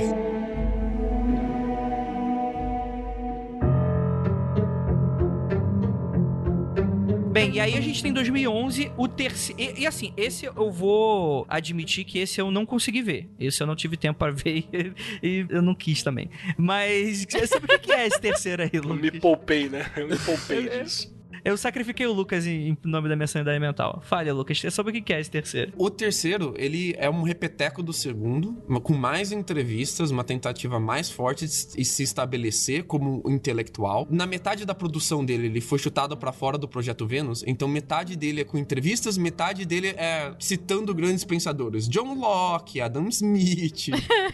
Ele tenta falar bastante sobre natureza do comportamento humano, por que a gente age do jeito que a gente age. Ele tenta falar também sobre economia moderna, como que as nossas necessidades econômicas têm relação com a vida privada, como é que a relação econômica da gente consumir hoje causa desigualdade, que isso faz parte do sistema que a gente adota hoje, que é inerente ao sistema. Ele é menos sobre sistema monetário, menos sobre bancário, mais sobre comportamento, assim, né? E a parte 3, ele vai falar sobre Projeto Terra, ele tentando lançar a própria versão dele do Projeto Vênus, que é praticamente o Projeto Vênus versão Zeitgeist. Opa! E o quarto ele chama de Ascensão. E o quarto ele é interessante porque ele tem uma pegada meio New Age, assim, cara. Caralho, como assim, velho? Ele tenta mostrar um monte de estatística sobre pobreza, sobre agravamento de desigualdade, e tenta dizer que tudo isso pode ser mudado com você mudando o seu mindset. Ele não chama de mindset, ele chama de Zeitgeist, né? Mas a palavra hoje seria essa. Tudo isso pode mudar com você sendo o indivíduo que muda o seu comportamento, o indivíduo que traz conhecimento, que tenta trazer a palavra Zeitgeist para outras pessoas e tenta agir de acordo com o movimento Zeitgeist. E ele fala, esse é o seu mundo, esse é o seu momento, a revolução é agora, a Terra é o seu espaço, você tem o poder de mudar tudo à sua volta. Meu Deus, ele era um coach. Aí pegou os comunistinhas, né? Primeiro foi pegar os religiosos,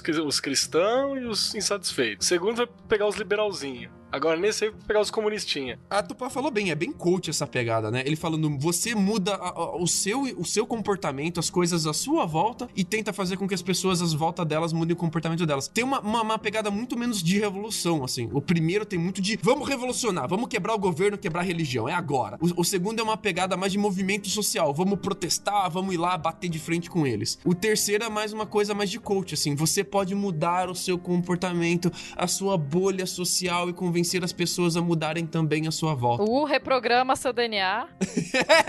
Reprogramação de DNA foda. Esse maluco preveu até os coach, cara. Ele preveu, mano, isso é o prenúncio do que a gente tá vivendo, cara. Tem noção da grandiosidade desse maluco? Eu vou sair daqui gostando dele. Ele devia ser historiador ao invés de ser. A gente só não entendeu, esse era o problema. E ele prega assim, que você mudar o seu comportamento individual é a solução pra mudar a superpopulação, mudanças climáticas, desmatamento, poluição, desigualdade social, fome em países subdesenvolvidos, exploração de pessoas com desigualdade. Ele prega que o comportamento individual pode mudar tudo, mas você precisa de uma grande massa fazendo isso. E que, tipo assim, não é longe da verdade, cara, mas ele é de acordo com a cartilha Zeitgeist, sacou? É de acordo com o movimento dele que você tem que agir, né? Essa que é a pegada. Mas, Keller, eu diria que não é que ele previu as coisas, eu diria que ele tava vivendo o Zeitgeist, que a gente nem explicou, né, que Zeitgeist significa em alemão, que seria o espírito do tempo. Eu diria que ele é um cara que ele não tá à frente do tempo dele, ele tá simplesmente conectado com o que já vinha acontecendo, só que agora tá claro, explícito pra todo mundo, mas ele já tava pegando as ondas ali, porque eu arauto, né? Duvido que ele fosse a única pessoa pessoa pensando nessas coisas. Quer dizer, eu tenho certeza que ele não era a única pessoa pensando nessa coisa, justamente porque ele estava inserido no espírito do tempo dele. Não, ele foi um arauto, cara.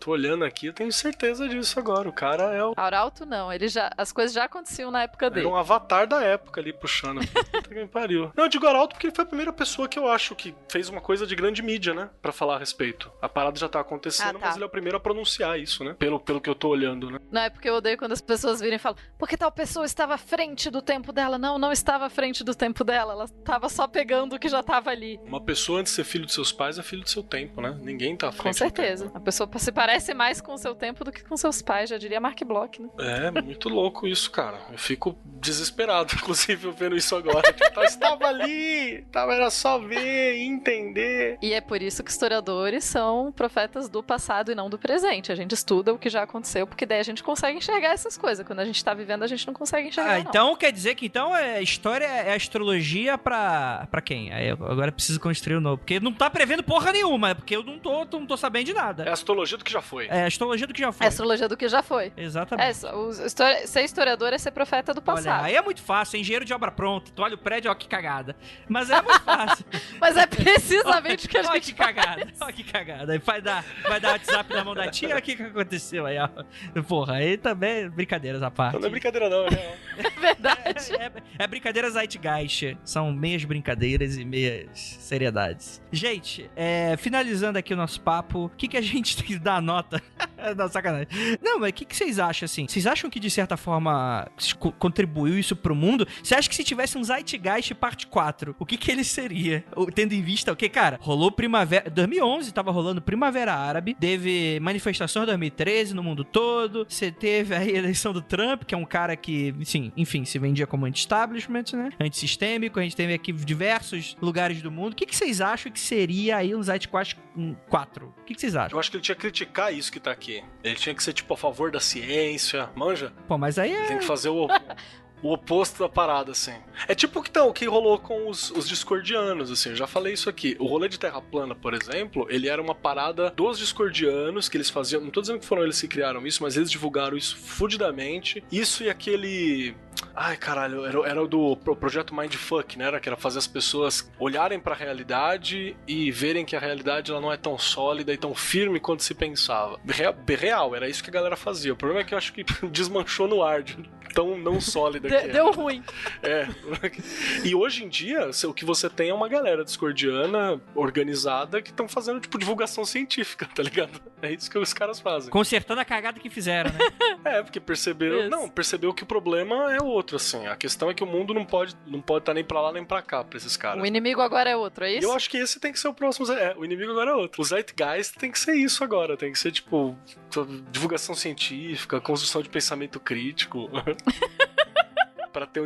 Pra ser o oposto do que ele trampou ali na época. Mas aí eu tô sendo legal, né? Ele não vai ganhar dinheiro com isso. É verdade. Eu vou ser obrigada a concordar com o Keller. Eu não tinha pensado muito antes sobre o que seria o Zeitgeist hoje. Claro que se ele quisesse continuar ganhando dinheiro, o que provavelmente ele quer, porque afinal ele fala que ele é antissistema, mas ele vive no sistema, né? Então, enfim. Mas... eu acho que eu acho que eu diria que assim, o Zeitgeist foi um filme muito bem feito, uma linguagem muito interessante, muito convincente, alguém que é muito, muito habilidoso no que ele faz. Só que, obviamente, usa mentiras e etc, etc. Eu imagino que hoje em dia ele estaria entrando em alguma onda de fake news aí, já que ele já tá tão acostumado. Você já não tá, né? Às vezes ele já tá fazendo parte de alguma grande empresa de notícias falsas e a gente nem sabe. Cara, sabe o que eu acho que ele podia ser? Eu acho que ele podia ter uma pegada meio into the wild, assim. Abandone o sistema financeiro, abandone a sua identidade, queime seu RG, queime seu cartão de crédito, aprenda a caçar. Porra, louco, hein? Aprenda a cultivar, aprenda a fazer seu próprio alimento, a viver, tipo, ser autossustentável no nível individual, assim. Criar sua própria fazenda, criar seus próprios animais, caçar, fazer as coisas com a mão, fazer barco. Tipo, sabe,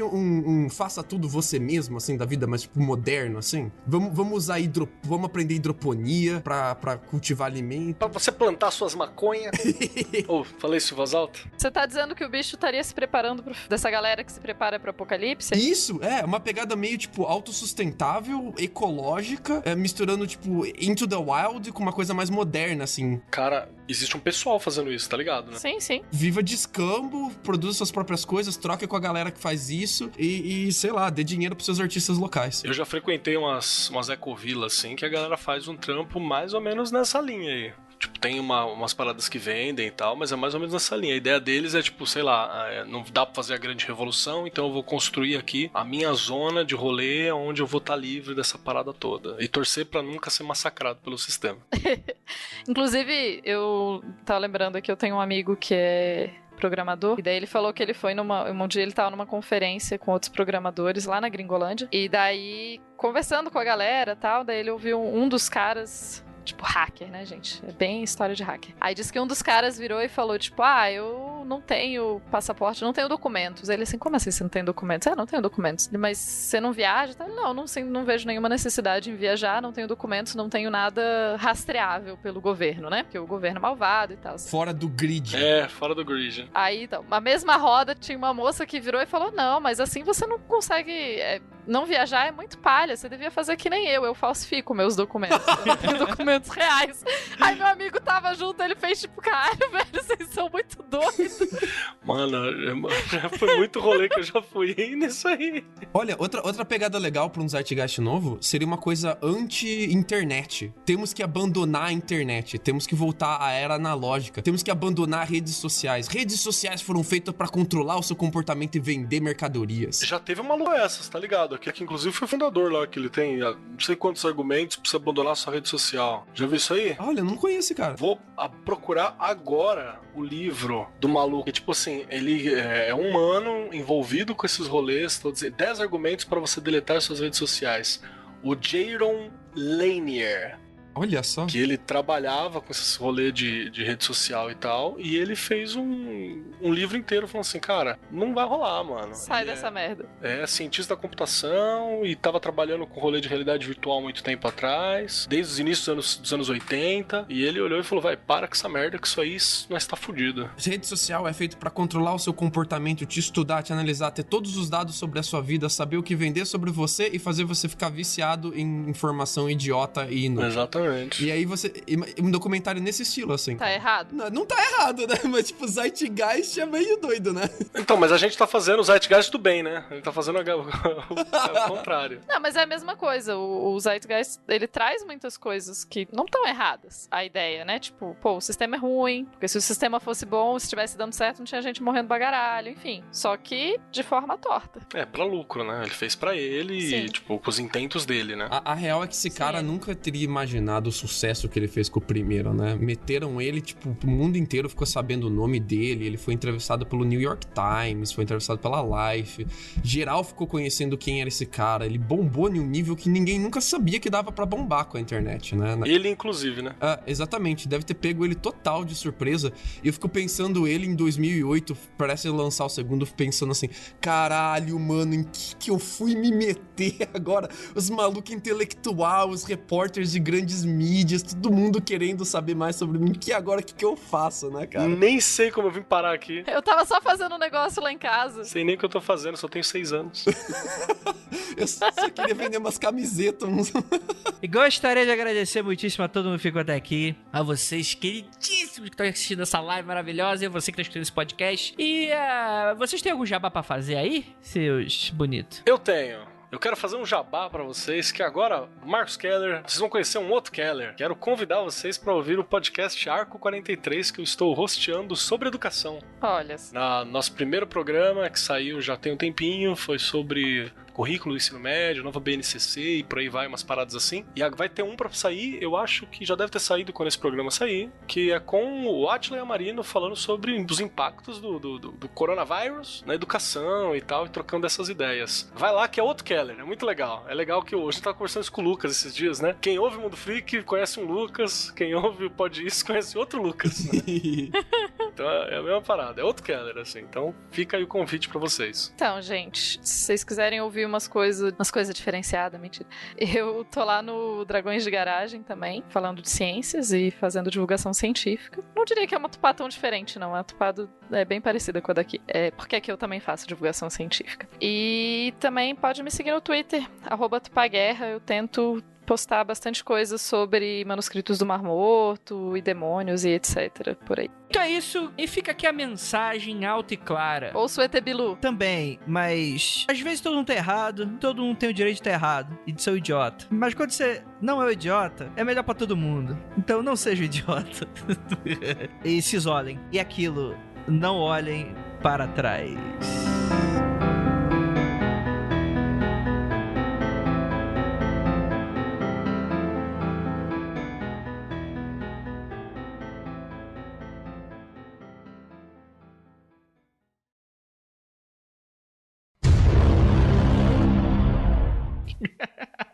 Desculpa, é que eu acabei de ver a imagem muito maravilhosa do Twitter. Manda pra nós. Qual? Ué. Manda aí. Ai, meu Deus do céu, cara, eu quero muito me matar. O quê? Caralho. Posta pra nós aqui, caramba. Calma aí que ele fugiu. Manda. Calma aí, a imagem fugiu. Mano, não acredito que eu perdi essa imagem, não. Ai, Não. a gente precisa Era dela aquela agora. cena final do Coringa no talk show. Aí tá o Murray lá falando. Mas então você acha que com o livre mercado a Covid seria muito melhor tratada, já que ela é toda culpa da ineficiência do governo? Aí o Coringa fala, sim, eu acho. E é isso a imagem. Ok. Eu quero me matar, gente. Beleza. Deixa eu encerrar esse podcast. Não é fique em casa, é se isolem. Porque vai que tu entra no Twitter. Baixei a imagem de novo. Ai, meu Deus. Esse perfil Manda! do Nerd Boomer Images é sensacional. Te dar uma dica pros ouvintes. Em junho de 2003, o Peter Joseph, que é o autor aí do Zeitgeist, ele dirigiu o videoclipe de God is Dead, do Black Sabbath. E ele inseriu no clipe um monte de jabá do documentário dele. Errado sou eu. Tá vendo? Pois é. Que tô aqui desbancando essas porra e não tô ganhando dinheiro. Gente, costurei uma manga e meia durante esse programa. Maravilha. E eu tô só arrumando meus arquivos no computador, cara. Vai sair no áudio vários tec nos intervalos, assim. Nossa, o Andrei vai adorar. Isso aí é com o Murilão. mundofreak.com.br